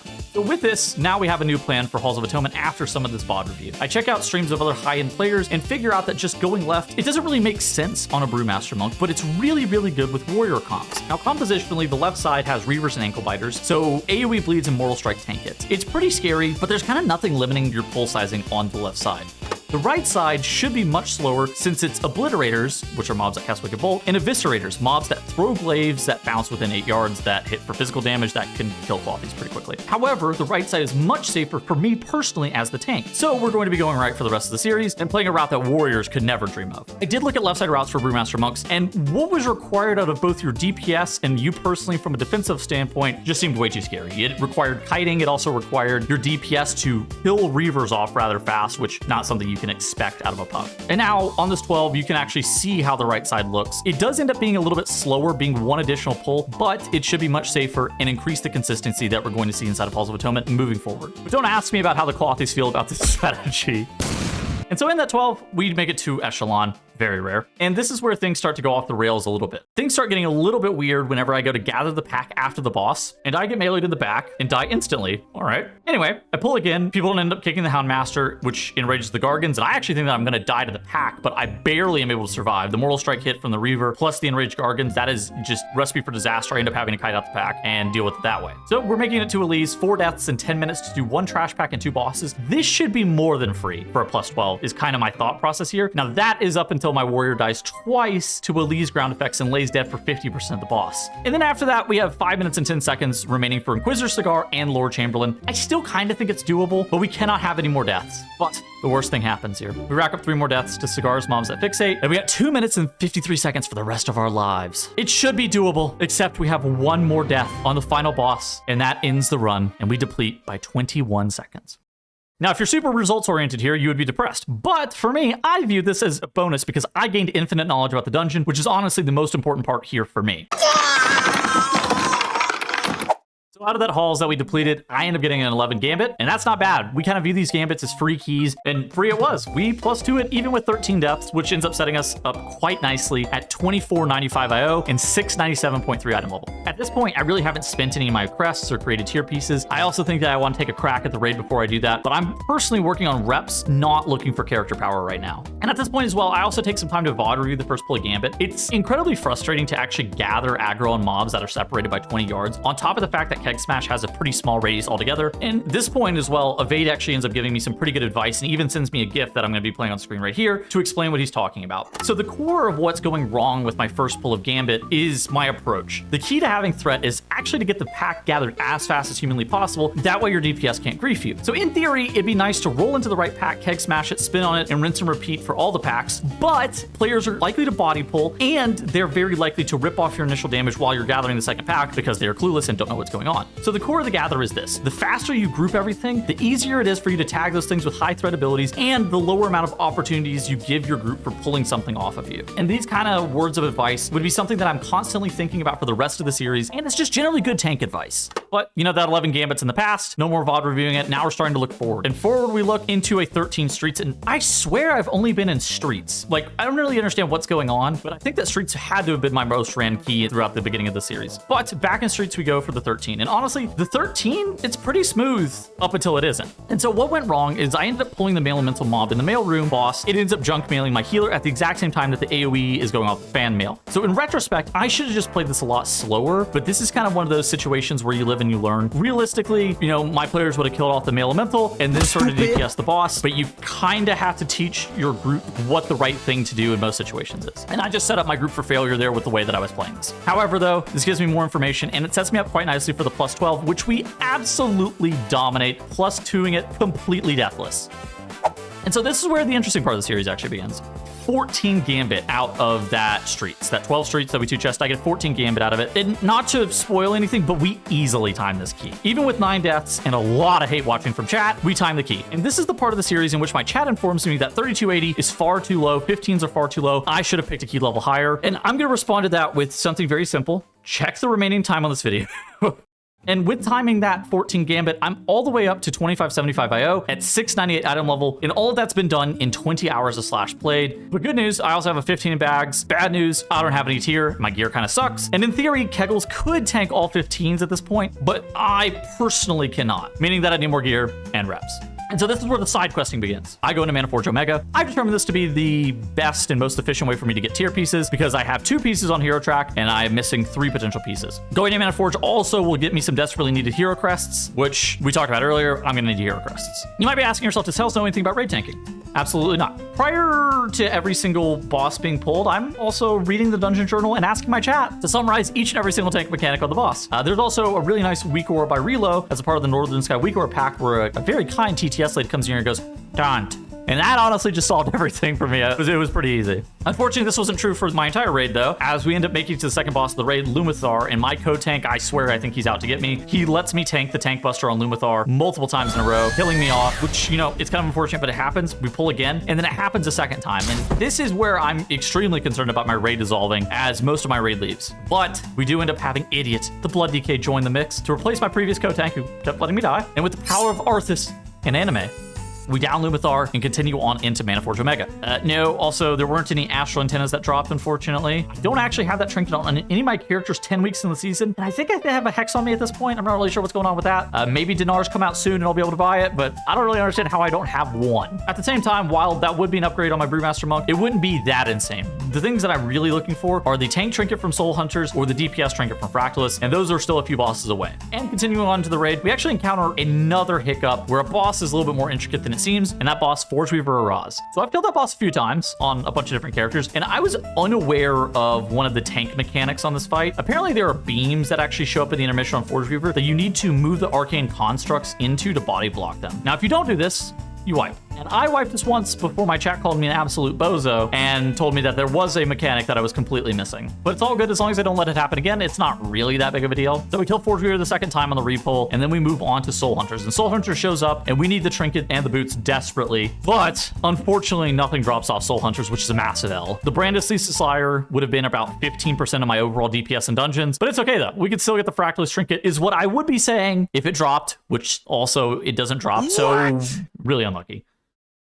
Okay, so we kill all the bosses that I end up needing him. Well, I got a Hero Track helmet off Plexus Sentinel that I can catalyze, and that was actually the only piece. And this ended up being like a super big waste of time. If I tried to individually farm a helmet, chest, or shoulders, I could have gotten a lot more reps at dungeons and honestly a better chance at loot. And that's why this is called side questing, because it's a total waste of time in regards to getting to the goal of 3280 IO. But it could have increased my player power. That would have been nice, but it doesn't make my brain or my hands work any better, unfortunately. So like, hard to really say if it was worth. Also do a check of my parses. I'm hitting some serious Gandalf the Grey action, getting some nice 20 percentile parses over and over again, which is a bit concerning, but I think it's also very telling that I don't know what's going on with my rotation. Okay, so taking inventory, we're pretty much at the exact same place that we were earlier, considering that we still haven't sent crests. I'm still missing chests and shoulders on Hero Track, and I'm a little bit hesitant to send crests until I get all of my tiers. That bottleneck was real last time on my Shaman, where I didn't have enough crests. And man, did that suck. I don't really care between the shoulders or the chest. I'm gonna end up crafting over the off slot that I don't get. It's not a big deal. And now I could go buy a chest on Hero Track off the auction house for 70,000 gold, but one of the rules of the challenge was that I wasn't going to buy BOEs, or I wasn't supposed to buy BOEs. What it really meant was it was supposed to be like this rule where I don't buy Myth Track BOEs because that's cringe, but Hero Track BOEs are a little bit different. To be honest, I probably would have done this, no questions asked, if I was like gearing this character for real, but I pull my chat, they end up voting 50-50 that I shouldn't do it, and I don't end up buying it, and so I have to go farm out either shoulders or chest. So I do a little bit of research and figure out that Ecodome has both the chest and shoulders for leather, and this is perfect. With my tank privilege, I can also queue into basically any Ecodome 10 that I want in an instant. And so with 4 runs and a couple hours later, I have my chest piece that I need. And this means that I'll craft shoulders and catalyze all of my pieces into tier. I'm also finally able to send all the crests that I have been banking up. And this is a huge spike as I go from 698 all the way up to 710 with 4 sent. And my gear, it's like not perfect, but it's more than acceptable to finish off the challenge. And I'll be able to continue to get a few upgrades here and there, but the large pieces are going to be here until the end. And this is roughly where I'm going to be finishing off this challenge gear-wise. And so that is where day 2 ends. I end up going to sleep, and with 30 keys done and 26 hours of Slash played, I'm really gonna have to kick it into gear tomorrow. And then tomorrow comes, and I'm doing a little bit of research for my gearing, and I have so much haste on my Brewmaster Monk due to my jewelry. Brew largely wants 0 haste, and I take a look at the pieces that I could use. Priority of the Sacred Flame, it ends up becoming an option here because they have an option for a ring and a necklace, which are pretty wearable for Brewmaster. And so I end up plugging 4 Priority of the Sacred Flames between 7 and 11 in order to try to get 1 wearable piece. Nothing drops, and it's like I can keep trying to farm this gear, but I feel warmed up, and I'm ready to get pushing again towards that 3280 mark. While the gear would be nice, it's not player power that I'm lacking, it's repetitions, and trying to farm 7s is not something that's really going to get me these repetitions that I need. And if you remember where I ended off yesterday, it was timing a 14 gamut, meaning that I now have a 15 in my bags. And you know what? It's a Priory of the Sacred Flame, which I've been farming for a little bit, so I have a couple reps on that dungeon and know what it should really look like. And I feel like I'm warmed up on this key. And so this is my moment. This is what I've been training for and gearing for. It may be one of the hardest 15s, but I think it's doable. And when deciding for the comp for these higher keys, I'm just looking for players who I would deem marginally overqualified. Now comp, this is something that's pretty exaggerated and over-exaggerated from players, and looking for a strict meta, that's just a waste of time, since there's a reason that players are all roughly the same score. And so if you're looking for LFG players, I look for a couple of different things as tiebreaker criteria. First off, if you're a Mythic Raider, that's one of the best tiebreaker criteria points for me. It just means that you're going to pump DPS, and you can kind of look at their logs to gauge where they stand inside the raid. Second off is if you have one key that's like a couple levels higher, that just means you're overqualified and you're getting weighed down a little bit by some sandbag dungeons. Now there are things that I do want. I do want a Bloodlust though, and that's how we end up with our composition of Frost DK, Dev Evoker, Affliction Warlock, and a Holy Paladin. Now you might ask, is this meta? No. But it does have two things going for it. First is Death Knight, incredibly broken in this dungeon. AMS for the second boss and grips for sharpshooters and casters is incredibly OP. And the second thing, we actually have an Invoker, which is good versus many of the bleeds plus Cauterize, and it brings the Bloodlust all in one package. The Warlock on top of that as well has some okay utility for Dalecry, since we're gonna have Curse of Tongues, but that wasn't really a huge factor whenever I was thinking about what we were gonna be doing with our comp.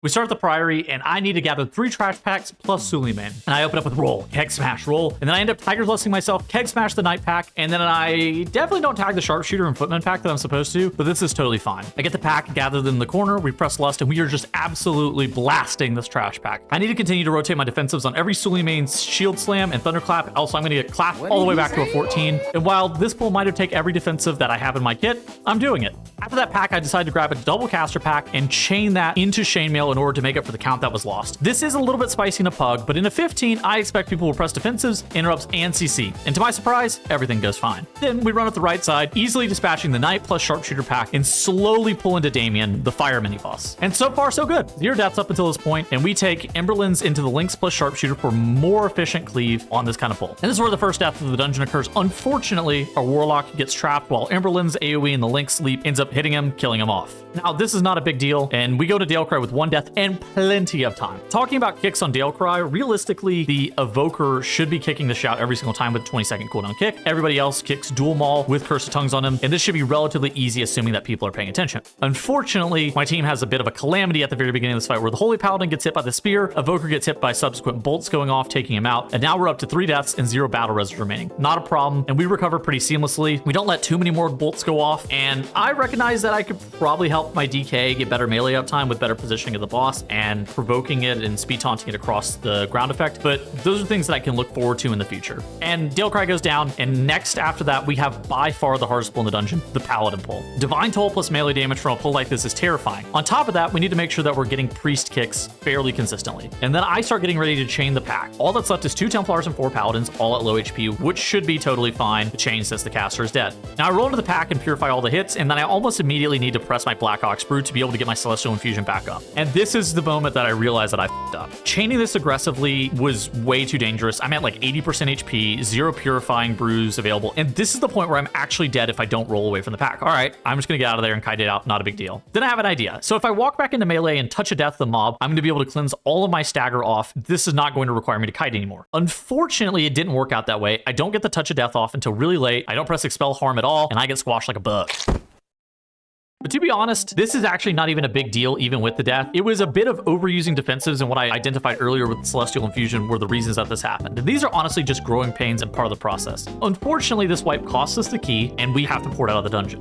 Now, this is the part of the story where we get to encounter the best part of tanking, people backseating you in party chat. After that wipe, my DK and Paladin are not pleased. The DK typing "Why chain?" which the Paladin responds, "For real. Man, this kills me," before leaving. I'm gonna be honest, the chain really wasn't the problem. It was that I kind of pressed 4 defensives on nothing. The chain was aggressive given what I'd done prior to that, but I should have had defensives up for it. If I pressed Celestial Infusion correctly or did the gather correctly, I would have had defensives up. Oh well, GG's, not really a bad effort, all things considered. And so I get back in the lab and start VOD reviewing. This is where I discover all the errors that I laid out earlier and how they were described. Diffuse needs to get pressed way later. So I do press Diffuse Magic. That pack ends up being about 25% magic damage. And so pressing Diffuse later is just going to be preferred, especially lining it up with the tolls. On top of that, getting meleeed by the neophytes, that's just cursed. That can't be happening ever again. And then pressing every button at the exact same time, for obvious reasons, is just very bad. It's just a bunch of small things that ended up cascading into a tank death. So we go again on a 14, this time with a brand new comp. In retrospect, I wish I invited a Death Knight, but we had the full Fizz Dream, Beast Mastery Hunter, Fury Warrior, Havoc Demon Hunter, and a Resto Druid. All the buffs we want for the melee dream. And all we have to do is pull 5 mobs at a time and we will time this key. Through the first boss, the run is just as clean as the 15, if not more clean. We have 0 deaths as we kill Dalcry, and this is the point where we have to figure out whether or not VOD reviewing ended up helping at all. Good news, this gather goes way better. All I do is press Fort Brew and Weapons of Order as I'm gathering. I don't let myself get meleeed by the neophytes, and I press my diffuse way later just for the toll DR as I was talking about earlier. Then something weird happens. My healer and my hunter go down. But this is not my problem, as I'm more aggressively kiting the pack, and I'm not in danger of dying even though my healer and my hunter have gone down. We keep on pulling, racking up 3 more deaths in this area for a total of 5, and make our way onto Brawn Pike. Now our timer is totally fine, assuming that we have no more major mistakes that can happen from here on out. This is going to probably be the hardest part of the dungeon that we have remaining, and we have to kind of group soak the Brawn Pike sacrificial pyre to make sure it doesn't kill us. I do most of the soaking as the tank, but it is really sketchy without the DK pressing AMS to soak. At the same time, we didn't have any further deaths as we progress into the final trash area.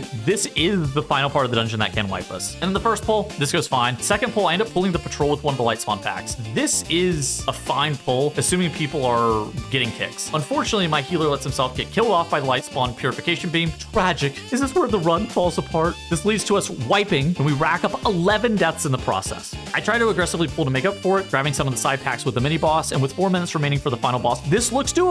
I can time this 14 even with 11 deaths. Then some really weird shit happens. I tag the boss with Keg Smash. I go back to the trash mobs to make sure that I don't lose threat on them. Then the warrior starts to solo hit the boss, eventually rips threat off of me, and gets meleeed to death by the boss. I'm pretty sure this is my fault, but looking back on it, it really is strange, and I'm kind of in a no-win situation. I think I should have tried to more aggressively move the boss on top of the trash, but people were just ripping threat on the footman as well. A very strange scenario. We commit a battle res, and honestly, no big deal. We just gotta slam the boss. And then I get disoriented by the boss.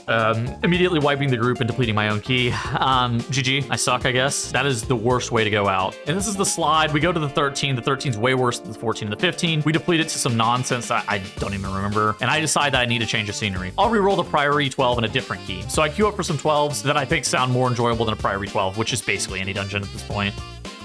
So I go to Arcara 12, and I actually think my first pull of Arcara has improved tremendously. The only thing I do different now is maybe staying mounted longer and get the para myself on the patrolling Webmancer. Beyond that, it appears as if my ability to be able to gather packs and get things done smooth has come a long way from the beginning. I also now have the ability to maintain threat on mobs that I'm hitting, which is a huge deal. It's all kind of starting to come together here. And even though the first pull went well, the first boss also not as bad, as most people don't stand in the boss's hitbox. We did have a few close calls, but I had some really well-timed leg sweeps and Ring of Pieces, which prevents the ads from walking into the boss. Now, somehow we barely timed this key on a 12, which even in retrospect doesn't make a ton of sense. We do have a couple of mistakes, but none of them were super catastrophic. I definitely could have pulled faster, but I think this is probably a symptom of low DPS. I reroll my key at the very end of this 12. I get an Eco Dome, convincingly +2 that Eco Dome, and that pushes us back up to 14s, the range that we were at earlier. I also get a compliment on my tanking in the Eco Dome. So, maybe this offsets the negativity that I saw earlier in the Priory.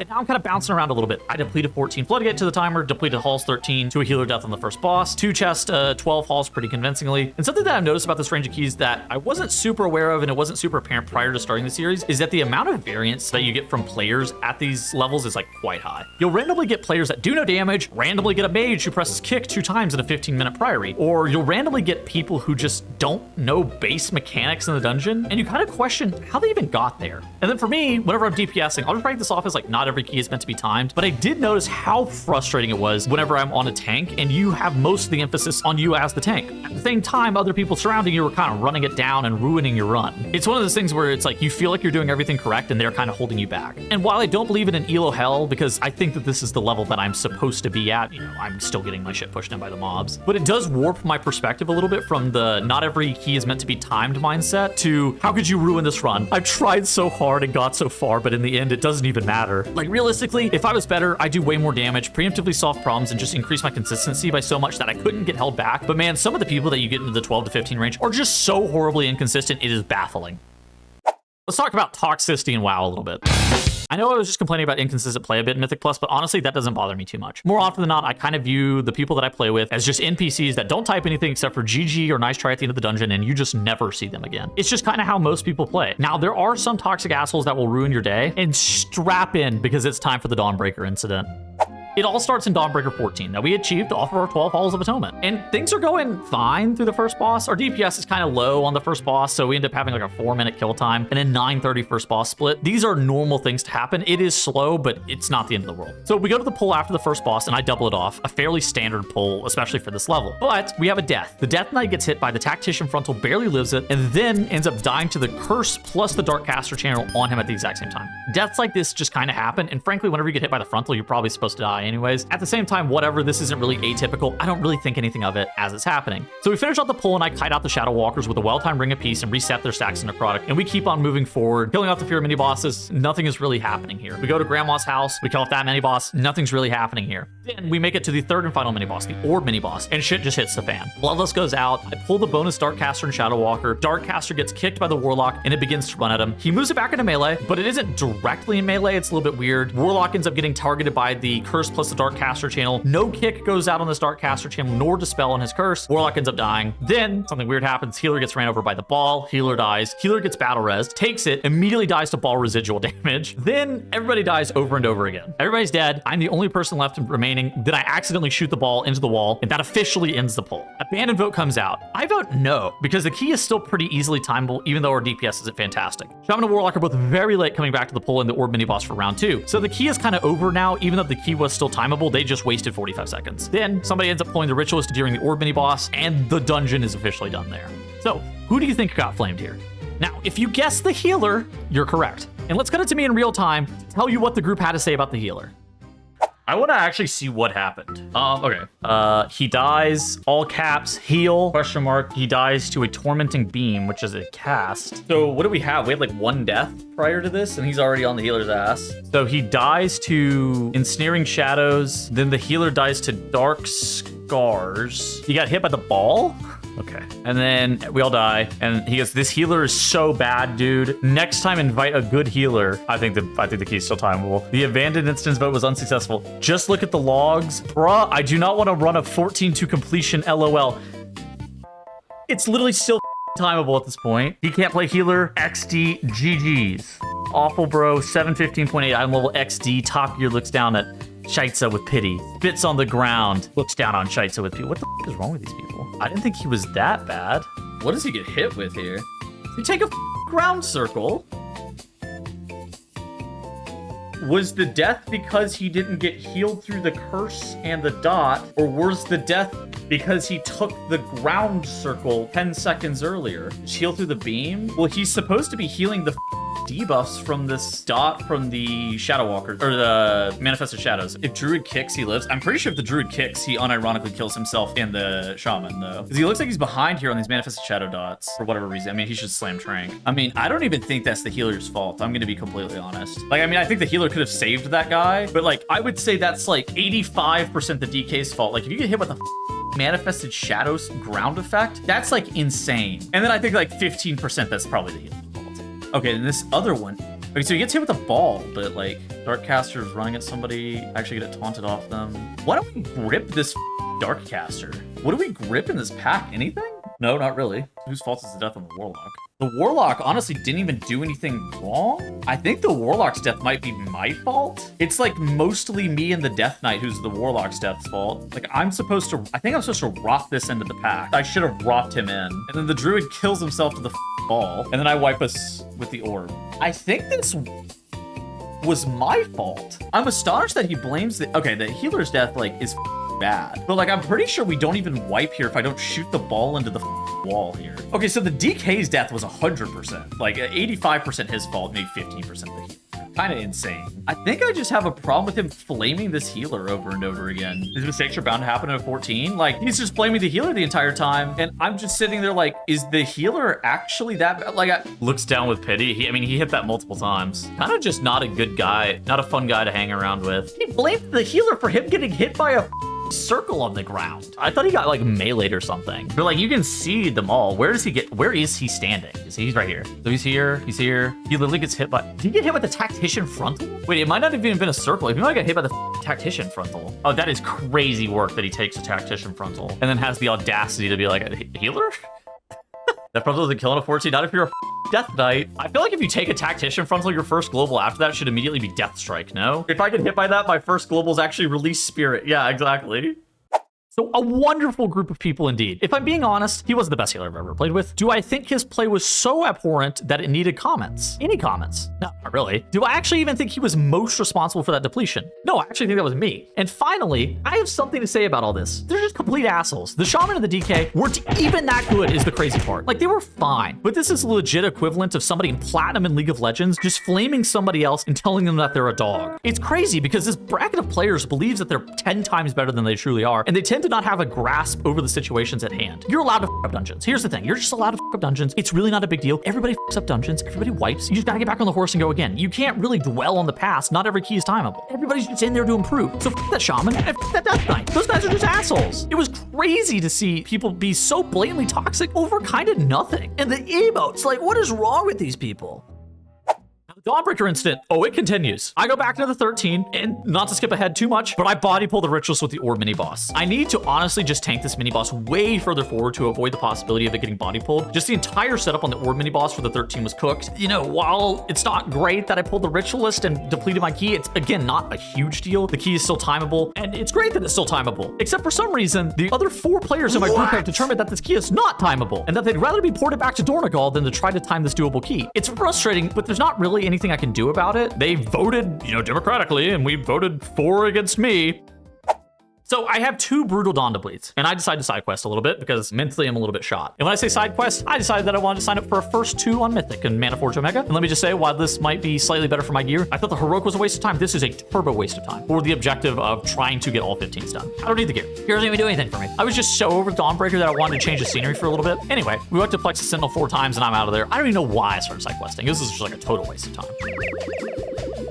So back to the main objective, Dawnbreaker, this time on a 12. And good news, I figured out where to tank the orb mini boss. I didn't really figure out what was up with the Shadow Walker pack, unfortunately, and let my poor Warlock get melee to death. It ended up dashing him and then meleeing him to death. But now I know that I must taunt the Shadow Walker into the pack every single time, or at least throw a keg at the pack. The way that I was dealing with it prior is just unacceptable. Just like body pulling it and letting it dash to people is not happening. So while the Warlock might have died, not really that big of a deal, we motor over to Grandma's house when my Warlock decides to not press a defensive on the AoE plus dot combo. Then he releases, then he realizes that he's died with Power Infusion, and he decides that he'd rather quit the game than die with Power Infusion. Valid. Then he decides, wait, that's way too harsh. We can still time this key. And comes back right as the Power Infusion's available again. So all of this happened, and it's really not that big of a deal. Our timer not free due to the 6 deaths in DC, but it's really not a huge issue, all things considered. As long as we have clean and consistent play, it should be fine. Now we stroll up to the second boss, and honestly, if everything goes smooth, we should be more than fine to time this key easy peasy. Now, do you guys remember what I said earlier about Lighter Than Air and roll canceling with this boss? Yeah, so we can play that again as a refresher. I thought that you could cancel the knockback with roll. However, you need to cancel it with Lighter Than Air, which is a completely different ability. What Lighter Than Air does is if you hit spacebar twice after casting roll, you do a slight dash forward, and that will cancel the momentum. And so you can see what this clip looks like from Porcy, where he rolls out to the side, then hits Lighter Than Air back as the knockback hits him. He doesn't even put himself in a position to pull trash mobs. Okay, so now that you remember, let me introduce you to the Keggles bomb. Wow, we've come a long way since Thursday when I couldn't tank this boss, and I depleted a 6. No! I just speared my entire team! Why? Why do I have brain damage? Why me, man? Why do I suck so bad? Like, no, I don't want to join your guild. Targeted. Okay, yeah, so that's annoying, but whatever. And we kill a Nubicage at 22:45. For context, you need to kill this boss with like a minimum of 24 minutes in order to barely time it on this dungeon. That's assuming that you have all the trash. Now, you might also notice that we wouldn't have count with the mini boss. And this is where the plan that we talked about in the 9 earlier kind of comes into fruition. I plan on doing trash during the boss intermission, as we have done 3 times now during the series with 0 issues. I even type out that we're going to be getting trash during the boss intermission in party chat. We push the boss into the intermission, and I start pinging myself, just as I have done in all my other runs, to show the group where we're going and what trash pack we need. The Warlock, Disc, and myself make it to the pack, and those are the only people that make it to the pack. I'm not really sure what my Hunter and Death Knight were thinking that they were doing by themselves at the boss. Maybe they were tabbed out scrolling Discord, maybe they were looking at the most recent bench episode, maybe they were watching what Amaranth is doing on stream. Who really knows? All I know is that they weren't at the trash pack, and they did the single-handedly worst thing that they could have done. They kicked the boss, and that instantly ends the key. Then people get to type in party chat. Hunter, what the f? Disc goes, really bad idea without a team. DK goes, GG, bad idea. He didn't know what the idea was. Then the Warlock goes, so stupid, Tank. Bro, uninstall.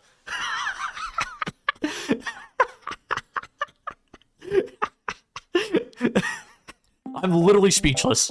I'm ready to jump out my window again. And now I go to an 11, and the most insane shit happens. The Holy Paladin is AFK at the start of the dungeon, runs in late, body pulls one of the RP Curse Blades. They don't have a threat table. They constantly evade. They don't respect aggro. They melee my healer, kill him off. They melee my Windwalker Monk, kill him off. Then my healer decides that he doesn't want to dispel the scene, lets himself die, logs off the game. And so I've gone from a 14 all the way down to a 10 in the matter of like a couple hours. This is unbelievable. I'm still annoyed thinking about this back. I end up 2-chesting the 10, thank God. And I have something to admit here. I voted for Dawnbreaker, and this is all my fault if you really think about it. I'm done trolling. It's really time to lock in. And while I've been getting griefed, I have some improvements that I can make. And I think my damage is low, like really low. So I decide to log this 12 streets and upload it to WoW Analyzer. WoW Analyzer is a fantastic tool to look at uptimes, buff tracking, cooldown usage, that kind of thing, defensive usage. And I learned something really, really important. I am doing nothing right. My Blackout Kick usage sucks. My Rushing Jade Wind, I press it way too much. My Blackout combo, what I utilize it on is very bad. Exploding Keg is randomly proccing a 3-minute cooldown for no reason. And I don't spend enough energy inside of my weapons of order. I am bad. I will say though, by far the biggest issue that I'm having is how often I'm pressing Rushing Jade Wind in place of pressing Blackout Kick. And now this is awful. Like, what are the worst things that you could possibly be doing? And that's when I get a little bit of help. Yips, he shows up in my chat and gives me some wise words. He says, "You don't need that shit. Play special delivery." And you know what? I hate Rushing Jade Wind, so I'm like, all right, Pack Watch. Rip Bozo, not a fun talent. Having to have this maintenance buff on a tank that just does AoE damage around you is not particularly engaging. I understand why it's there, but man, is it really frustrating to play around. Now, hopefully this change will increase my damage and allow me to focus on pressing Blackout Kick more. On top of that, I also kind of have an understanding of where I'm making large rotational errors. And so I do think the log review is actually very valuable though, as I figured out what I should be doing, and I will tunnel on that a bit more as opposed to, you know, randomly proccing a 3-minute cooldown on Exploding Keg. And this is the part where the YouTube videos that I watched all those days ago probably would help me as I finally know what I'm actually doing with the specialization. That's the good news. Bad news, I have to go back to Dawnbreaker on a 13. But even better news, I should be warmed up and prepared for every possible fail case because I've seen them all in Dawnbreaker. Except that was a lie. What I hadn't prepped myself for was my hunter to constantly drop puddles in melee on the first boss of Dawnbreaker, eventually my healer and warrior getting punished from this and die. Deaths to the puddles, wiping to the first boss, depleting the key. I think that Dawnbreaker might just be cursed. And somehow, the 12, it also goes poorly. First off, we were crushing this dungeon. This was until the rogue got feared into the trash pack on Nubicage. Not a big deal, as this key is still pretty timeable. You know, I got knocked back from the trash pack a couple of times, but getting feared into the trash pack, that's a situation where once the trash gets pulled, you're just completely wiping. But the key, like I said, still timeable. We have a 23-15 split on the second boss, so we need to do the trash pack during Roshanon again. I type in all caps this time, that we are missing count, and to follow me during the Roshanon intermission during the dragon riding session. It is not a big deal. Then I proceed to spam ping myself over and over and over and over again as I fly. Whenever I land, it's just me, the demon hunter, and the healer. This is when myself and the healer are typing in party chat, begging, pleading with the rest of the group to come back. And we're begging and pleading with the hunter and the rogue to just not kick the boss. Like, even if they just don't kick the boss, it's maybe savable. And what do? They kick the boss and they send me back to an 11.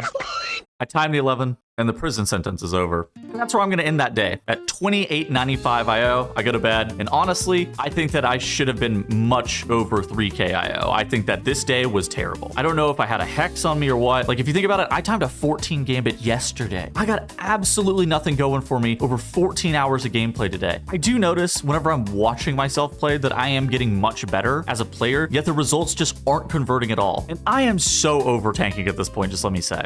And this is kind of the point where the challenge actually starts to catch up with me. Just having the biggest nonsense happen to me in Dawnbreaker over the course of like 7 hours has tilted me to no end. Now, I love DPS, don't get me wrong, but this part of the series, this has really turned me off to tanking and pugs. And I realized a few things in the process. First, tanking is a completely selfless role. You are 100% tanking for other people, thus doing it in pugs where they're not your friends, they're just to weigh you down. That's not fun. You're literally working as hard as possible just for DPS to run and go kick Roshanon for fun after you're spam pinging yourself and pleading with them in party chat to come help you. And for some reason, they just won't. At the same time, for some reason, they just do giga low DPS and will deplete your key to the timer. And so there's no level of progression that you experience here because these aren't the same people that you had in the last run that completely griefed you. These are new people, and you're going to have have the exact same thing happen to you because you're not learning as a group.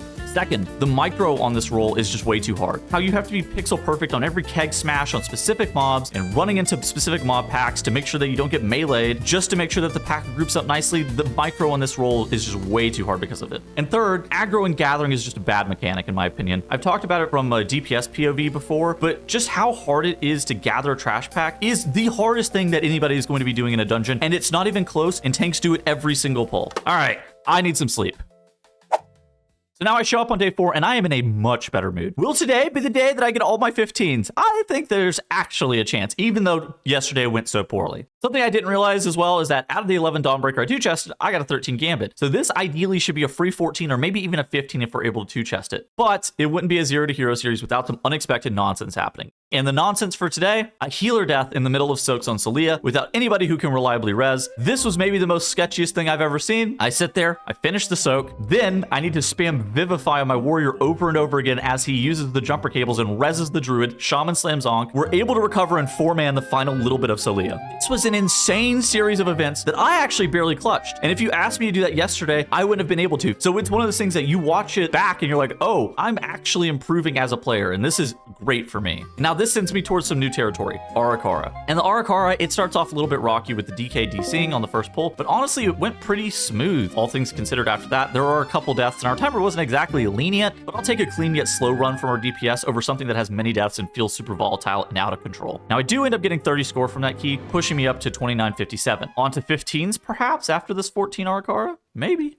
This could really be the end of the series if I get my shit together. If I have like a really good run of like 5 or 6 hours, that could end the series. And out of this as well, I get extremely good fortune. I actually get a 15 Gambit, which we know is one of the easier keys, and it can be timed fairly easily, even with mistakes. Now those mistakes, they can still happen in the first area, and the first area is really weird. I tell my group prior to the key starts to watch out for threat on the first pull, that it's really difficult for me to gather. I still feel super uncomfortable with the way I'm gathering these trash packs, and it shows when my healer randomly dies to healing threat on a pack that's only been bodied aggroed. Also, I accidentally roll over a rock and get launched in the middle of nowhere, 20 yards away from the pack, so there was a little bit of a roll bug there, but I'm just kind of lucky that nobody ended up getting meleeed to death and dying beyond the healer. Maybe telling your DPS to watch out for threats not a bad strat. So after the first pull weirdness, we do end up having some more deaths to Fishmancer bolts and fleeing mobs, but those are kind of typical things that happen to Gambit. We make it towards the first boss, Hillbrand, and we finally reached the point as well where I'm willing to tank 4 Guardians on top of Hillbrand, and I think this is the point where my melee DPS should just figure their shit out and not be babied. It's a pretty big time save, even though it's a melee DPS uptime loss, and we rip the mobs into Hillbrand, and it honestly goes pretty fine. Maybe the Havoc Demon Hunter is losing more uptime than necessary running around at range, but I'd rather him play safe on a pull like that than make a mistake and end up dying, so it's fine. Hillbrand goes down, and I clear through all the trash prior to the second boss, and we have a raid boss in front of us, Time Captain Hooktail. I've historically been pretty decent at this boss, aiming the infinite breaths and where they need to go, making sure that all the ads get cleaned up, and moving the boss correctly, allowing for melee to have good uptime, hitting some nice robs on mobs to knock them back to the frontal, maybe hitting a nice leg sweep here and there. Stuff like that's going to be necessary on a 15. Now we get the first wave of ads, easily dominate them, hit them with the first infinite breath, not even a problem. Second wave of ads, dropped into that breath. Third wave of ads are also clean as well, and the boss is pretty low at 50% HP, and this is going way better than anticipated. I think I'm really learning how to tank. Then we have our first mistake happen. Our healer dispels the same millisecond he actually gets anchor shot and dies in 0.5 seconds. Not really a problem. We have a battle res, DK reses him up, and we recover pretty seamlessly as if nothing happened. We're also fine on dispels since he did end up dying with one of the dispels. The boss is at 25%. Then the healer gets hit by the cannon barrage, going down again, and now we are in deep trouble. And it's just a matter of time. As the time bombs keep going out onto people, 12.2% Hunter dies to the anchor shot, 11.7% Demon Hunter dies to cannonball barrage, slam touch of death on the boss, 3.4% Arthas. He finally succumbs to his wounds and dies, and it's a 1v1 for the ages. Just me and a world rare. Could I do it? Have these 4 days of Brewmaster play taught me how to solo time Captain Hooktail? 3%, 2%. 1%. That is all that separates me from greatness and potentially timing a 15. Stupid. 3.45 million HP. That's what I wiped at. My touch of death came back up 1 second prior to me dying. I didn't even notice. I could have been victorious, but we depleted the key. But I can't even be mad because I was kind of hyped, no? And you know what it's also time for? Me to suit up. And I suit up into my panda costume. It's time. And with the power of the panda, I'm sufficiently ready for the run back on the Gambit. And the run back goes swimmingly. We easily time the 14 with 4 minutes and 25 seconds remaining. out of that, we get a 15 Halls of Atonement. Will this be our first 15? Halls is a fairly kick-heavy dungeon, and with the way that I'm playing after the first boss going to the right side, it's even more caster mobs. And I make a decision whenever we're inviting people to the group. I decide instead of playing the full Fizz comp that we've been rocking most of the series, that good funnel seems to be appropriate on a dungeon like this. We end up gathering the composition of a Restoration Shaman, a Havoc Demon Hunter, Arcane Mage, and a Destro Warlock. This should be a composition that is more than capable of timing this key. If anything, this comp excels at nuking down big prio targets with the Mage and Demon Hunter funnel, like Shards of Halkias plus Groundskeepers, Inquisitor Cigar, you know, those kind of mobs. Maybe some of the bosses with trash on top of them as well. So those kind of mobs are what our comp should really excel at and be able to kill off rather quickly. The first pull gets gathered, everything's going smooth, we get all of our kicks, don't really have any aggro issues, and damage is looking good. Shards are dying quick. Shard 1, it goes down, no problems. Shard 2, it goes down, and then we have a minor hiccup. One of the enrages actually goes out on the Gargants, forcing me to kite. I won't die to enraged Gargants as I can just run away, but spreading the pack, missing kicks, and missing potential CC is a pretty big time loss, and it's a world where we end up losing a lot of safety on the pull. But we're able to recover, and it shouldn't really matter long term, but there was a bit of a scare there. Now Shard 3, that ends up going down pretty effortlessly as well, and we keep on killing these shards off at the exact same time that the trash packs are dying. This comp's funnel damage is from the Arcane Mage's Resonance ability and Havoc Demon Hunter's Wounded Quarry from Maldrachi Reaver, and these are seriously putting in work. Funnel damage is such a large time save in a way that isn't always reflected in the damage meter. Take that pull for example. If every point of damage the Warlock does will be evenly distributed amongst all the mobs, where the Mage, for example, is doing similar damage to the Warlock on that pull, yet the Mage is doing 50% more damage to the Shard than the Warlock, this means that every point of damage that the Mage is doing will be infinitely more effective at trying to time the key, even if, say, the Warlock and the Mage are doing similar overall DPS. It's just that the ability to do 50% more damage to the mobs that are gatekeeping progression via funnel is an incredibly broken damage profile. Now, you do need a balance. You can't just have only funnel specializations, but this is an incredibly broken damage profile. And so that's why even if specializations like this are doing slightly less overall than specs like Havoc, Demon Hunter, Arcane Mage, that makes the Havoc, Demon Hunter, and Arcane Mage still pretty broken. Now, this has to be slightly less. You can't be inviting these Pug Mages who do tank damage and hope they're actually contributing. I don't know what's going on with that class in Pugs, but that's a discussion for another day.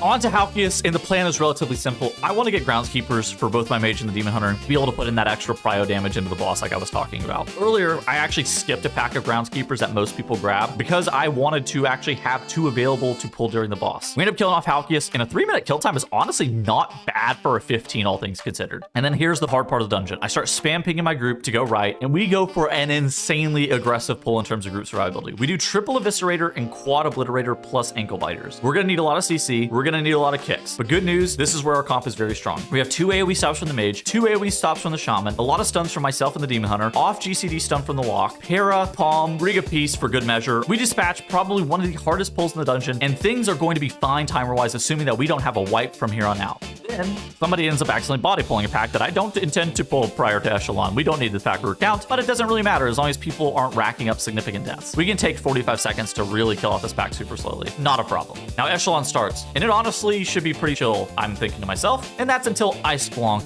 The Arcane Mage gets hit by the puddle. I roll over there, res him with the jumper cables. We have no more battle reses. We are going to have to lock in for a little bit here. And unfortunately, Ev Warlock has other plans, and he dies to the casters blowing up, leaving us to 4-man the remaining 25% of the boss. Now, 20-30 as a split is not great. I'm gonna level with you guys. We want to sub 20 on this boss. But it is doable, and we should be a little bit quicker than high-end groups on things like Cigar and Elise trash pulls into the boss because of our composition. So while it's also still a 15, it is a little bit of a higher key. I think that we maybe have the damage here. So we got a motor, and I am sprinting into Elise with no regard for what's going on in my group. These are one of those things that this 4-pack, you need to run the pack up the stairs instantly so you can stack the trash and the boss. And this is fine and all, but I see something on my party frames that just makes my heart drop. Drinking on my Shaman. My Shaman has sat down to drink. And at this point, I'm convinced that I have just depleted the key by pulling the boss ASAP. And I fully expect to be 4-manning this boss, down a healer, a feat that's not doable. And with what has to be 0.1 seconds remaining on the gate closing, the healer barely runs into the room in time, scraping by. I think the gate might have even nudged him. Heads up awareness to cancel his drink, slam down a wind rush, and make it into the room in time was honestly pretty solid. Now, you might wonder if I care about the healer's mana going into this boss. I actually don't care about the healer's mana going into this boss. Mana is actually a fake resource most of the time, particularly this season. And the healer can totally heal this boss with 50% mana, which is why I didn't even consider that he'd stop to drink. While making it into this room is great news, Elise is actually really annoying, but it is helped by Brewmaster Monk a little bit. So first off, we're gonna need to kill this trash in order to move the boss more effectively on top of canisters. At the same time, it's only the Demon Hunter that can get screwed here, as he's the only melee, so we just hope that this doesn't happen. Second off, I can provoke taunt the ads every single time to give them the monk movement speed buff. This makes the parishioners move way quicker. And how this fight works is that the canisters respawn based off the time that they were ran into by the previous parishioner. Obviously, this makes speed taunt really good and helps alleviate this problem. Now, if somebody f***s up the canister though, it is just f***ed up for the rest of the fight, and you'll have an ad alive for 10 plus seconds, depending on how long it took that person to realize how bad they f***ed up. And your healer, they just have to heal through this. And so everything is going fine, but at 30%, we have a little bit of a hiccup. And the mage decides to take the ad on a world tour. And this is when we eventually have 2 parishioners up at the exact same time, a feat that I've actually never seen. And this isn't really healable for obvious reasons. And we have 5 deaths rapidly turn into 8, leaving us with 5 minutes and 15 seconds for 1 trash pull and the boss. Now this is maybe doable, but it's going to be way tighter than I even thought we were going to be coming out of Echelon. And I waste no time getting the mini boss pulled, but unfortunately our Bloodlust comes out about 10 seconds late. A little bit weird. The mage should have pressed it right before he pressed Arcane Surge, so he lost a decent amount of damage here. Also, no Mortal Dance from the Demon Hunter means that Cigar takes 1 minute 30 seconds to kill off. Once he dies though, I'm not wasting any time pulling the boss. I grab the boss almost immediately, and we have 3 minutes and 24 seconds to deal with 1 boss on a plus 15. Also make sure to pull so quick that my group needs to stop padding on the ads. This allows the Manifestation Smallies to get pulled into the boss for yet more funnel for our specs. At this point, we just have to pump. There's no ifs, ands, or buts about it. First intermission shows up at 66%, and we've already spent a minute 17 in combat. Now I'm no mathematician, but I know we're going to deplete if we keep this pace. Second intermission happens at 33%, and we've spent only a minute in combat since the original minute 17 to take the boss from 66% to 33%. Now this is doable, but it's going to be very close. We might be 5 seconds over, we might be 5 seconds under, depending on this Arcane Mage and his damage inside of Execute. And his damage accelerates immediately the moment he presses his Arcane Surge, and he skyrockets for 4.19 million DPS to over 5 million DPS, bringing it home 9 seconds under. And I timed to 15 as a panda. This is probably world first panda 15 if you really think about it. And so I get 34 points all the way up to 29.96, 283 points away, separating us from greatness. I also get a trinket upgrade here. I have been using that Delve trinket we bought all those days ago because Nethergate is honestly not that bad, but then my Demon Hunter loots a cursed stone idol and trades it to me. Big damn is in the air for old Keggles. And so I think I make a little bit of a blunder here, though. I actually take off this panda costume prior to going into 16. I would definitely say that it was good luck, and I needed it for this 16. The 16 in question, Ecodome Aldani. Ecodome's timer is relatively chill, but I would say that what ends up happening is that my group's DPS is a lot lower than expected. Talking about comp a little bit, we have a Disc Priest, which Void Weaver discs should do probably close to 1.5 to 2 million DPS overall, plus they have Power Infusion on top of that. Unfortunately, he was Oracle, so we end up losing about 1 million DPS there. My damage sucks, well, mostly because I'm bad, so we lose 1 million DPS there minimum, maybe a little bit more even. And then all 3 of my DPS were way lower than they should have been given the route. Let's say 1.5 million a piece, maybe 2 to 3, depending on how much of a gamer they could be. So this is to really just say we are very slow. We're so slow, in fact, that we make it to the last boss with only 3 deaths, and the key is going to be very tight. We have 3 minutes and 15 seconds to kill the final boss, and with Lust and damage amps, this should be doable given the gear that we have on our players. Except we pull the boss, and it is most certainly not doable. Even if we had no deaths, it looks like the boss is going to be around 4 minutes long. This fight should be nowhere near 4 minutes with DPS that are 759 level, but that's just how things go. Hunter also ends up dying off at 50% HP, and the 15 seconds that he loses from the death have just chalked this entire thing. It's completely over. Then I do something that's a little bit controversial. I ask in party chat if I can keep the key. The key is over the timer, and this is where the controversy happens. I reset the boss, to which my group is not happy with. The hunter types WTF, and then the healer types something in the chat that makes me feel really bad. I'm literally only here for Vault. Yeah, like, I don't know really why in the world you're plugging a 16 for Vault, I guess, but I also feel bad because I reset the final boss after the timer was over at 20% HP, but I also really need the 15. Like, it's also my key, it's over the timer. I don't really know. I think this is like pretty poor form to do, but also it was over the timer and I need the key. It wasn't like I was actually trying to grief the run. And unfortunately, the 15 that I needed so bad went way less clean than the 16. What ends up happening is on the first pull, I let the Havoc Demon Hunter rip the Prio Mob, the Destroyer, allowing him to get melee to death. Then my DPS decide to die on the second pull, accruing 4 deaths early. Realistically, it shouldn't be a problem as Ecodome is very lenient on the timer. That is up until we wiped the first boss because we didn't kill the Ath in time. Demon Hunter got devoured by the boss, role-playing as a spec for Midnight, not in the War Within. And I'm really tilted about that first Havoc Demon Hunter death just because of how preventable it was. The DH body pulled some mites, which flustered me while we were gathering, but he does end up pressing blur. He brings the mites to me. Eventually, I was able to get him off them with Keg Smash, established threat on most of the pack, and then he proceeded to rip the Destroyer off of me with Wounded Quarry. This right here is 100% preventable. I should have hit that mob with a taunt while I'm gathering to be able to get bonus threat on top of him, and I don't actually think I've encountered a DPS thus far in the series who's strong enough to rip off of me, but this is kind of a wake-up call that it's certainly something that could happen in the future if I'm not paying enough attention. So it's kind of the question, how do you fix this? Well, something I've started doing is just going into follower dungeons to practice the first pull of dungeons, just the gather itself. And there are a few dungeons like Floodgate, Ecodome, and Gambit that are very precise on the opening pull. But Gambit, I unfortunately cannot practice in a follower dungeon. Ecodome and Floodgate, I can. So for Ecodome, what I've learned is that I need to dismount as late as possible with Tiger's Lust on myself and Keg Smash a very specific mite to make sure that all 6 mites end up getting hit because otherwise they're too spread. Then after that, I roll forward, taunt the Destroyer, Keg Smash him plus the 3-pack that are stacked on top of one another, and then roll forward again to Keg Smash the 4-pack, eventually gathering the entire pack on top of that caster 4-pack with the mites at the back. And in theory, I should have threat on it all, and then it's about just focusing down, picking, rotating CDs, but in a global perfect, pixel perfect opener that it's required for this dungeon, it's just incredibly frustrating if you're not a career tank, personally. But at the same time, I really want to get better and learn from my mistakes, so I practice the first pull of Ecodome a few times to get the hang of it. So we run back the dungeon on a 14, and I execute the opener perfectly. I get the Keg Smash on the correct mobs, I taunt the Destroyer into the Keg Smash, and I gather the pack where it needs to be, and I have 0 hitches with threat. And I feel like with each and every single run that I'm continuing to improve and get better. We time the 14, and I actually end up gaining 23 points, all the way up to 3019, finally eclipsing the 3K mark. And out of that dungeon, we get a 15 Priory of the Sacred Flame. And 15 Priory of the Sacred Flame, definitely not in the cards, but 14 was. In the 15, my DPS were doing way less damage than the 14 for whatever reason. Maybe I end up needing to invite more Ret Paladins. Maybe I need to invite fewer mages. Hard to really say. Even the scary pull in the 14 wasn't really that scary. I ended up pre-pressing Fort Brood, got Keg Smash on all the targets, and managed to not get melee by the Neophytes early. This means that I was always going to have plenty of defenses available for everything that could possibly happen in this dungeon. Kicks were met, damage was done, my rep like topped the meters like a Giga Chad at nearly 9 million DPS, and I end up getting plus 59 points, pushing me all the way up to 3078. These are large injections that I've got from Ecodome and Priory on a 14, but I'm going to need 15s and 16s to win this challenge. And out of that Priory 14, we get the run back on the Arakara 15. But this dungeon could not have gone worse for me. The healer gets healing aggro on a pack of flyers that I didn't pull. Then he ends up getting melee to death by those mobs, dies, gets battle rezzed. Then he body pulls the attendant pack that we didn't want. Hunter gets hit by frontal, healer dies again, GG, it's over, and there's no point in continuing.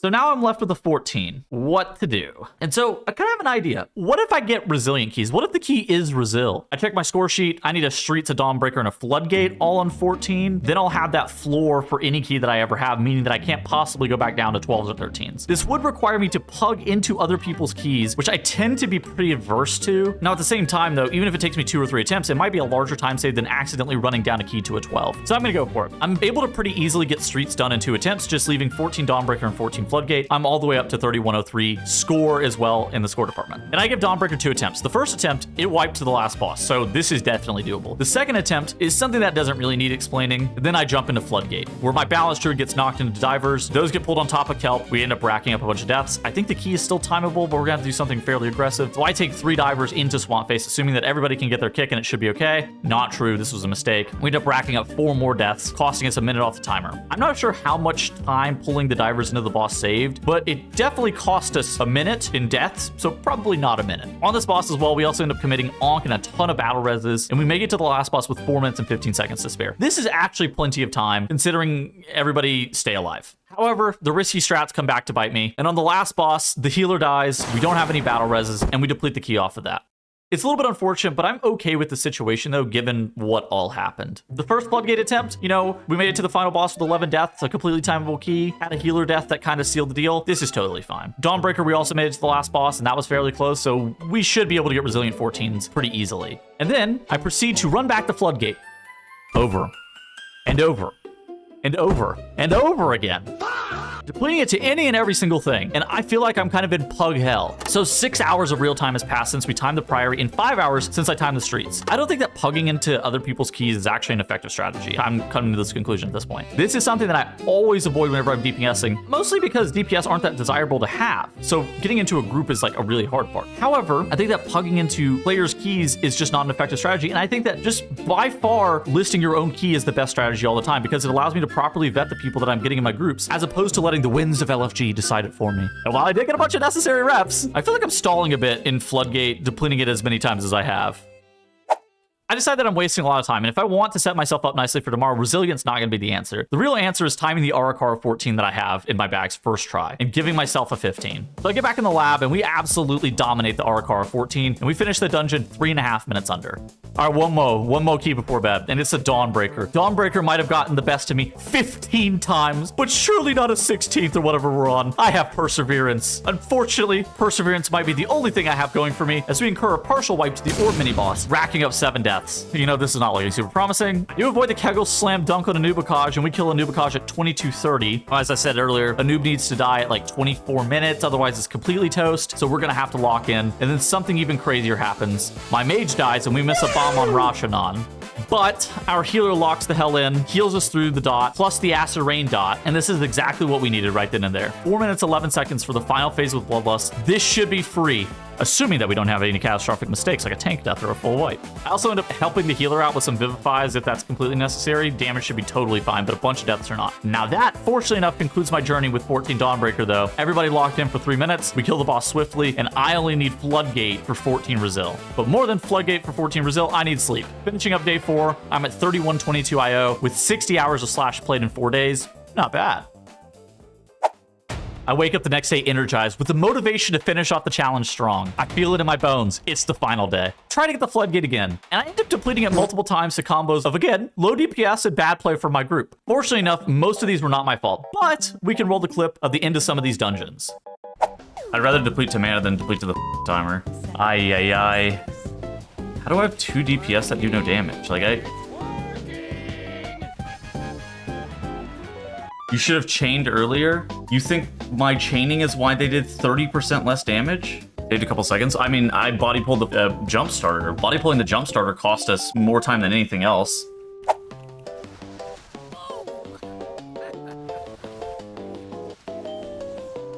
Even with all the shit that happened, we're still fine. Our timer is like fine. I'm not too worried. What?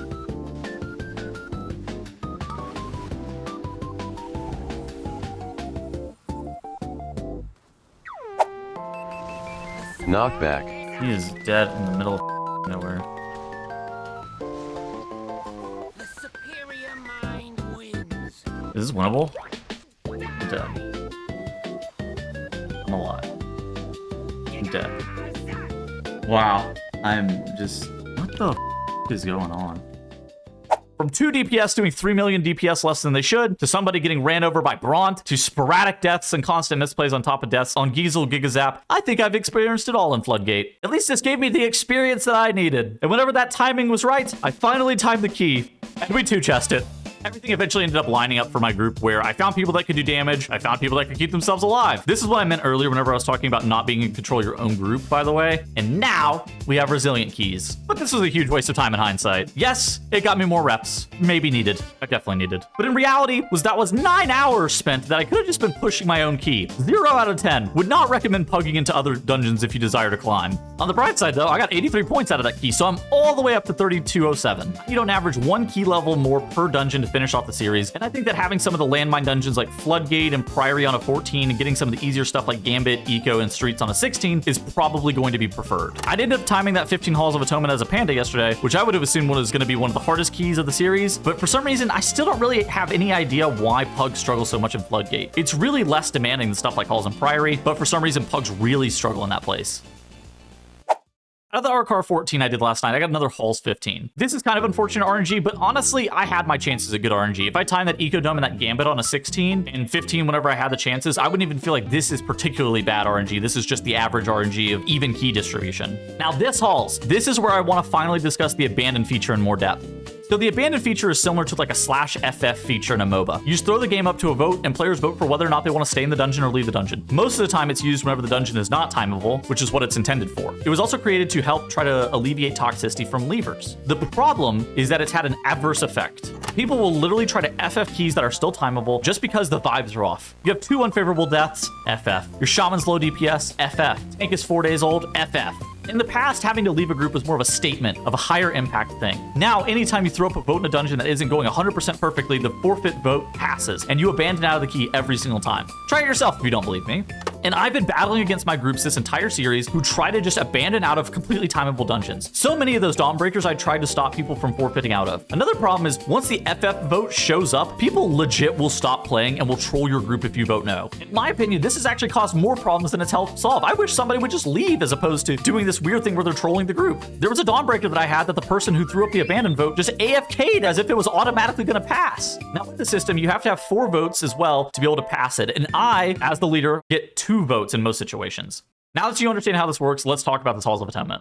So this dungeon starts and the Gather is really weird. I missed my taunt on the first Darkblade because I wasn't facing him. This costs us 2 or 3 seconds on the Gather, but it isn't a huge deal. It's maybe a little bit more scary than it is dangerous. My Hunter got meleeed, but he didn't die. I should probably play this pull a little bit better for sure. Then we gather the pull and press Bloodlust. My Warrior dies to getting bolted plus shot during the Shard's Thrash AoE. Not a huge deal. He does have Pummel and Spell Reflect up. He doesn't press either, but it's not even a huge problem. 1 death in a 15 seconds in a dungeon has minutes and minutes of leeway is whatever. Warrior gets back to the pull, and then I grab the additional groundskeepers that we need. I pull them in a bit late, but it's not really a concern. The trash is dying at a pretty reasonable speed, even though the warrior died. Then the groundskeepers begin to flee. Notably, I do not have access to Ring of Peace or Leg Sweep here. I've already pressed them. We do have things like Ursul's Vortex, Typhoon, Wing Buffet, Shockwave, and Binding Shot available. You know, I think we have literally everything available at this point. The only thing that I have personally, though, is Clash. So the groundskeeper, they run and flee, and they pull a Slasher. The problem is here, I didn't notice it immediately. He walks over and melees the Hunter before I can even act. Then I have 1 global to do anything here, and I choose roll to press first global instead of pressing taunt. The Slasher cues a Tank Buster on the warrior, which of course you're not going to be able to taunt swap the Tank Buster. The Tank Buster's going through. Tank Buster hits the warrior, and then the Hunter hits us with an alright GG's in chat, to which my Dev Evoker literally takes his hands off the keyboard, stops playing his character, the abandoned vote gets thrown up, and not 10 seconds later, I'm ported out of this perfectly timeable dungeon. But everybody was so frustrated with the results of the very first pull of the dungeon that they'd rather go back to Dornegal than seeing out the rest of the key. I'm bewildered that the Evoker killed himself to throw up the abandoned vote. I'm bewildered that my entire team voted yes except for me. Like, it's just a game. Play the game. People are so bad at assessing what the timeable key is and isn't. It's so impressive. They literally just FF out of a key that's perfectly timeable. It's my key too.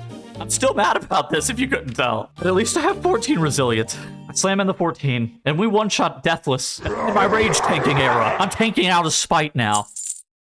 And now we'll be moving on to an Ecodome 15, and we've assembled the god-tier Dragon Slayer DPS, such as Buff Pally of Illidan, Pranks of Area 52, and Andy Voker of Thrall, matched with Keggles of Area 52. We're all cut from the same cloth, if you really think about it. And this is just one of those things that when you see players with deep mythic progression, you know they're just gonna do way more damage than some 8 out of 8 heroic Mythic Plus only player. I've learned from my mistakes yesterday, and we gathered the first pull faster and cleaner than ever before. No aggro is missed. Keg smash galore. We make it to the first boss. Everybody stands in the boss's hitbox as well, so our Hunter can do giga dam on the ads. There's never even a scary part on the first boss, and we continue to chug along to the second boss area, and my hubris, it gets the best of me. We do a pretty aggressive chain into the Sentinel that spawns the boss with a trash pack. And what I didn't see at this time is that our Ret accidentally body pulled a pack. Now, if I was more aware or typed out what we were doing, or even threw out a ping, this wouldn't have been a problem. But unfortunately, we have a full life, and that ends up ending the run. Is what I would say, except for the fact that it's Ecodome. And we all recognize that the key is still timeable if we lock in. This is how you're supposed to play, chat.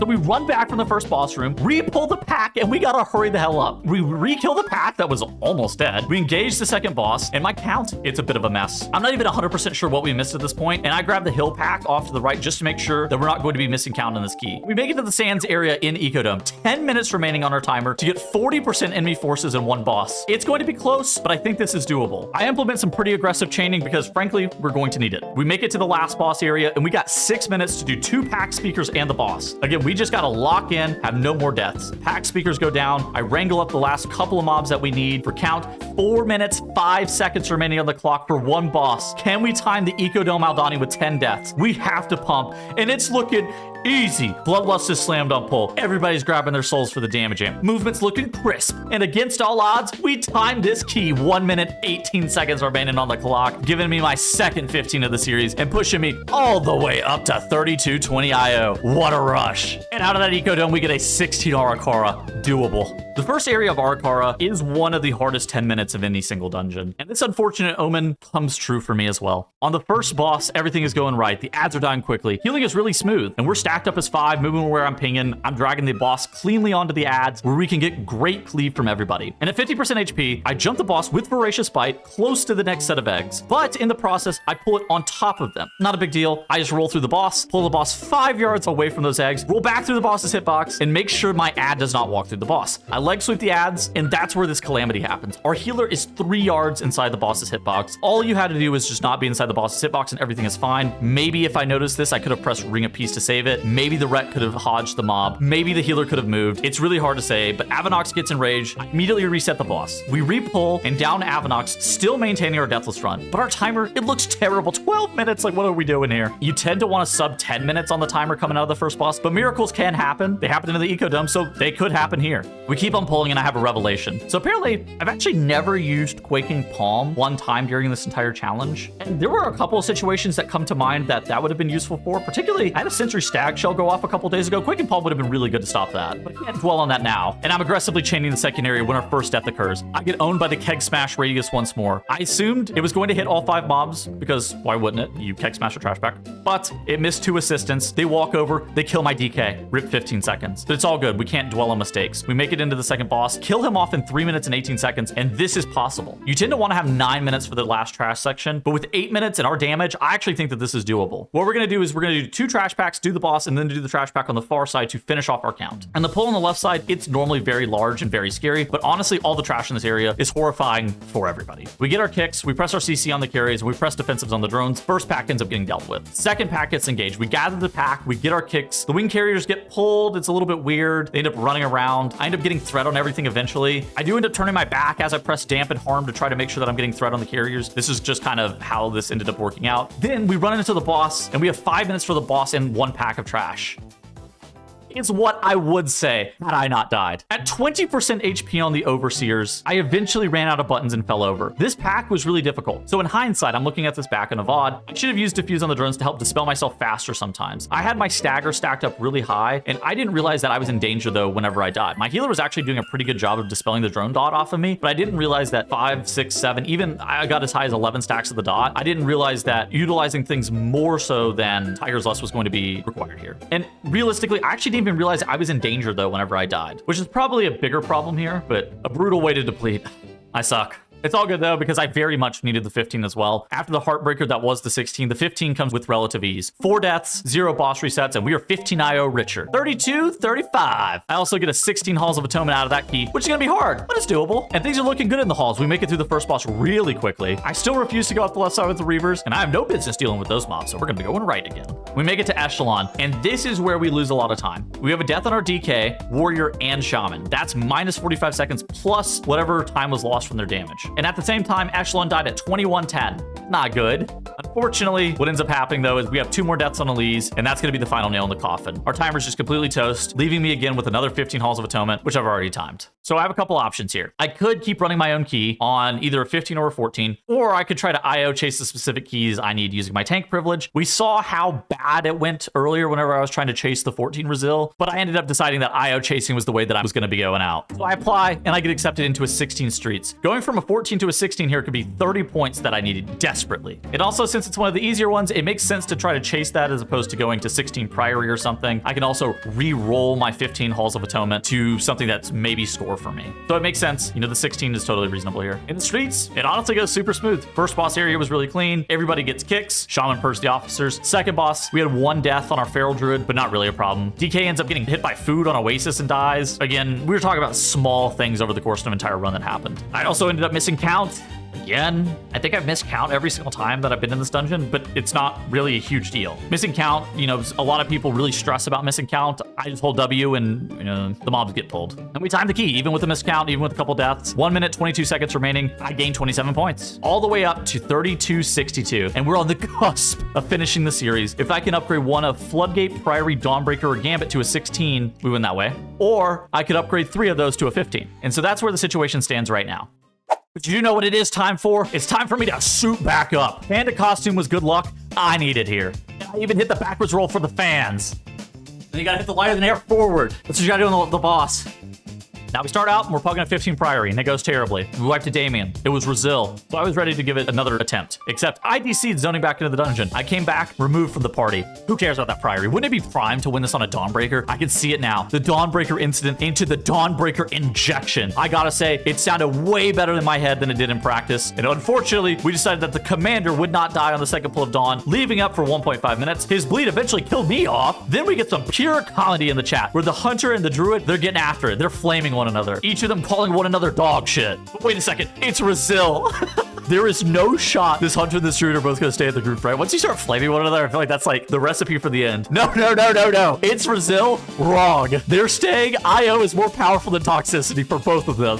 Then, well, the healer, he lets himself die to the first pull. That cascades into the hunter and the shaman dying. Then the hunter dies to the curse plus beam combo. Then the healer doesn't top the group on the first boss prior to the obsidian beam AoE going off, allowing himself to die again. I'm not really sure what the hell is actually going on in this dungeon, but this has been a movie. So I back out and hit up LFG again. Another Dawnbreaker 16. This time it's way more promising than the other ones. And we made it to the first boss even. The healer can even heal his character enough to have the healing debuff removed prior to the obsidian beam hitting the group. A great survivability increase, I would say. The healer and hunter also do a great job of baiting the puddles away from melee. Unfortunately, I'm going to say our DPS is a little bit low and we have a 9 minute 47 second first boss split. It's doable, but it's going to be tight all the way throughout this entire dungeon with the current trajectory of our DPS. We make it through the very scary Shadow Walker plus Manifested Shadow pull that was untankable 4 days earlier by me. The Necrotic would stack up so fast and kill me. Now, what am I doing? I'm pressing Leg Sweep plus Ring of Peace to be able to reset those with ease. Then, the Fear mob, it dies with confidence. I know the exact pixel the Orb mini-boss is supposed to be tanked on to where I don't pull the additional trash pack. I even make sure that the Shadow Walker that killed my Warlock a few days ago gets hit with my keg this time for threat. The other pack, the Shadow Walker pack with Ritualist, that doesn't give me the business anymore either. Instead, I give it the business, and this is going to be it. The healer, though, he's not confident, and he says, no time in party chat. And this is where most people, they throw up that abandon vote and get ported out of the key immediately without any say. But I type back in party chat,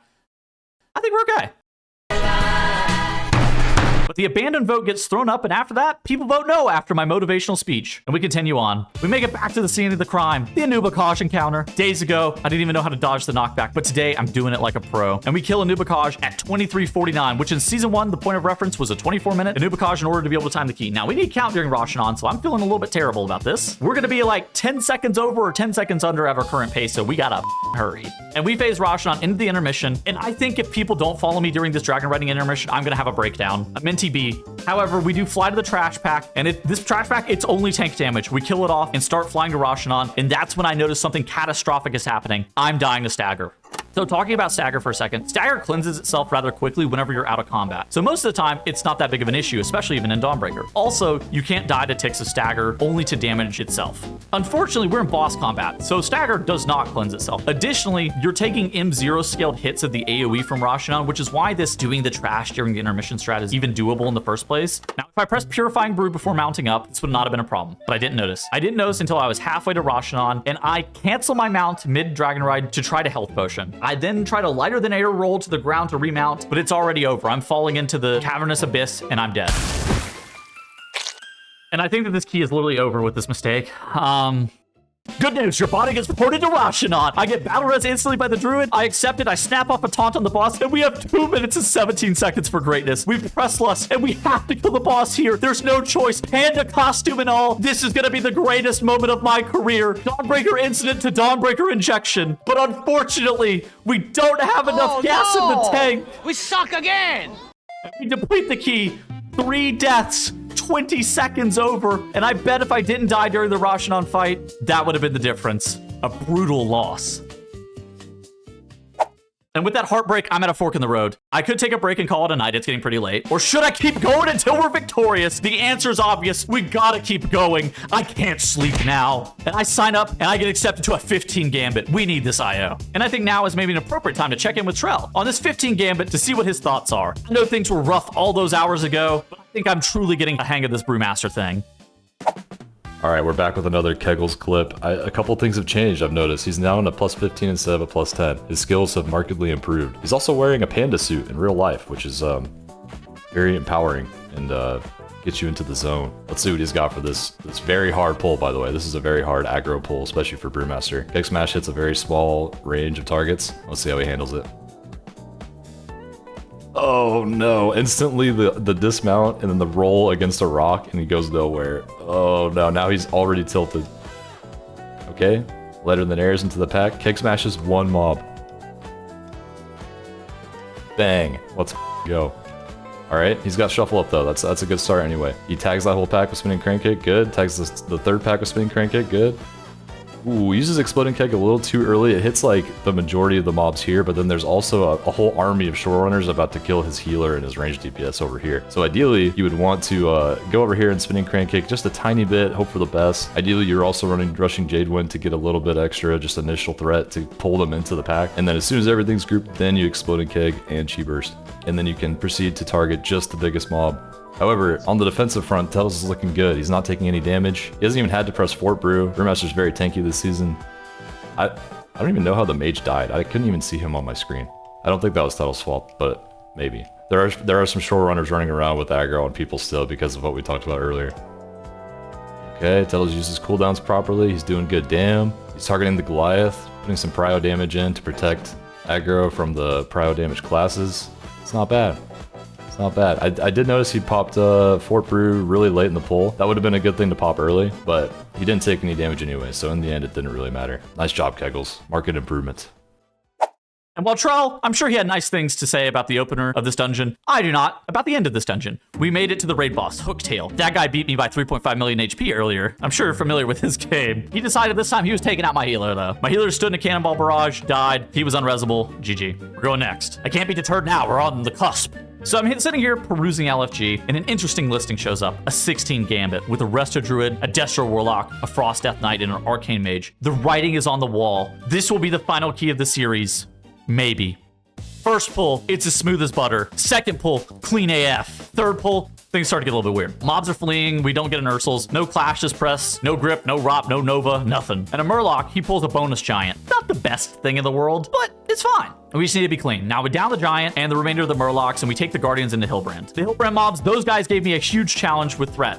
Now, easy. Piece of cake. I taunt the far out and keg smash the near one with these, no questions asked. I know how tanking is supposed to feel. And Hillbrand, he goes down without a hitch. Now we're going on to the second area. The deckhand's Enrage. Terrifying, but I'm ready for it. With roll available, I kite out the Enrage, I start the RP, and the trash in Hooktail's room, it's also free. We're kicking, we're CCing, it's like a well-oiled machine. And we have our nemesis, Time Captain Hooktail. Will he best me again, or is it my time? The boss starts, Bloodlust is pressed. My group is actually doing a great job of dodging the fire as well, while getting hooked, and I had the hardest job. I need to move the boss and hit the ads every single time with a frontal. First frontal, easy. Second wave of ads, I missed 2, and I end up blowing my Ring of Peace trying to get them. Not great, but this is recoverable. Our DPS are actually doing a pretty good job of focusing down the ads as well, making up for my mistake. Now the third wave of ads, I missed 2 more. I'm literally choking. I'm at the finish line and I'm choking. This could be the end. I keep missing ads. And of course, my healer, he ends up getting meleeed to death and dying due to my mistake. And then my mage, he ends up dying because my healer died, and this is all falling apart due to my mistakes. One of the things too is it's so much harder to hit the ads after you mess it up once because people then are not stacked. The placement of your group gets scattered and everything just gets a little bit weird. And this means the ads, they run in different directions. They aren't all synced up. We res the mage and the druid, and finally recover. I move the boss across the room and we fix our ad dilemma. And with 32% on the boss, I kill all 4 ads again for the second time. Meaning we just need to be okay with our movement and it's all groovy. And I mess up the next wave of ads. Because why not? I mean, like, if I'm already just gonna mess up 3, may as well just make it a 4th. And my group, they genuinely have just carried me here. The boss is too low, even though I missed more ads, we win. I don't don't even think I missed 2 breaths the entire series, yet I missed 4 in the exact same run. I think maybe I just got tilted, or maybe it was just like how hectic everything got. It made it very difficult to hit the ads. It sucks that it happened all in the same run at the most critical time, and I think that this just proves that I still suck. It was ugly. Berater.io does not ask you how pretty the run was at the end. It just asks you whether or not you timed it. And with an 1848 boss split, it's kind of simple from here on out.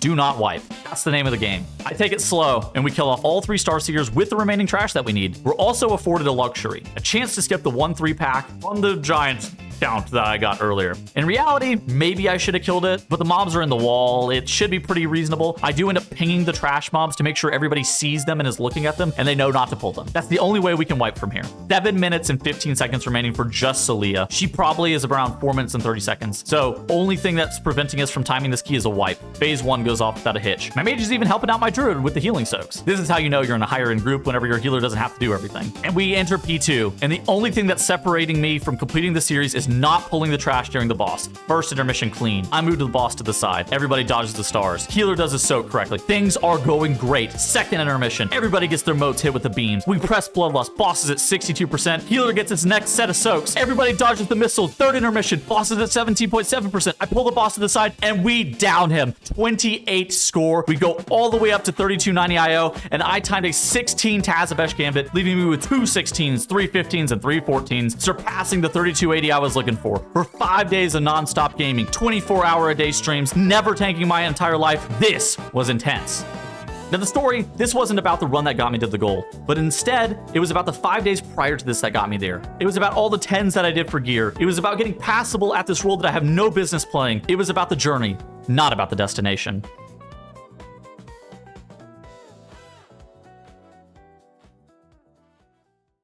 So finishing up the series, I did 97 dungeons, where 47 of those were in time and 50 were depleted. It took me a total slash played of around 2 days, 23 hours, and 18 minutes over the course of 4.5 days. Eating, sleeping, hanging out on stream 24/7 until the challenge was complete was really intense. And I've realized a lot during this series. First and foremost, tanking, that's not for me. Just the intense micro of having to do pixel perfect gathers all the while where you're trying to gather a pack as fast as possible to maintain threat is an unbelievably tilting experience. I've always experienced threat as a DPS first and foremost, but just the process of gathering a pack is harder than anything you'll ever do as a DPS or a healer. Not even close even. Tanking in LFG is also just an incredibly unfun experience, where nobody around you is learning, people feel like they just hold you back, and the amount of variance that you get in DPS players is just astonishing, and really disheartening at times. And when you're on tank, you're responsible for most of the success of the runs, which makes it feel worse when people inevitably rip it away from you. Success is also backloaded for the tank role into purely the success of the key, where DPS and healers have individual moments of success in a dungeon, whether it be popping off on the DPS meter or hitting a hard heal check. Tanking, this is like binary. Either you live the dungeon or you deplete the key. Like realistically, you could live a hard tank pull, but like congratulations, you did your job.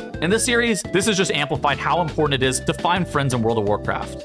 With the increase of the amount of people who are trying to play this game solo, there's no wonder there's a decrease in tanks causing a shortage. Tanking isn't a role for solo players, it's a role for the team.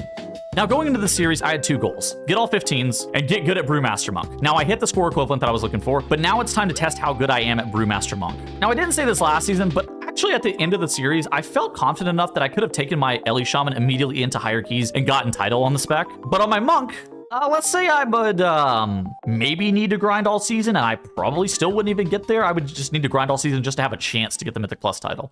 So I gather my friends, and we go into a Priory of the Sacred Flame 17. Myself, Behance, Terathal, Jangbi, and Dorky. We strap up, and Terathal generously provides us the key. Will tanking in a group be any different than tanking in a pug for me? It definitely would have changed my mental and prevented 5 consecutive Dawnbreaker depletes, but will the outcome be any different? That's kind of the question. Do I still need a lot of reps? Am I good at Brewmaster Monk? Now the first pull starts, and it's going pretty clean. I keg smash the first pack of footmen, hit myself with the Tiger's Lust, roll forward, grab aggro on the Night Pack, Sharpshooter Pack, Suleiman, grab all aggro and everything. Roll into the corner, we press Lust, and I start rotating through my defenses. I press Celestial Infusion. Then whenever I feel like the pull is starting to slow down and I'm in danger, I slam down Fort Brew plus Black Ox Brew, giving me another Celestial Infusion. Then I press Dampen Harm and Celestial Infusion again when things start to get sketchy once more. And after I press Dampen Harm, I die. 5 seconds later, with health potions still available. So to the answer to the question, am I good at Brewmaster Monk? The answer is absolutely not. The role is way too hard and I suck.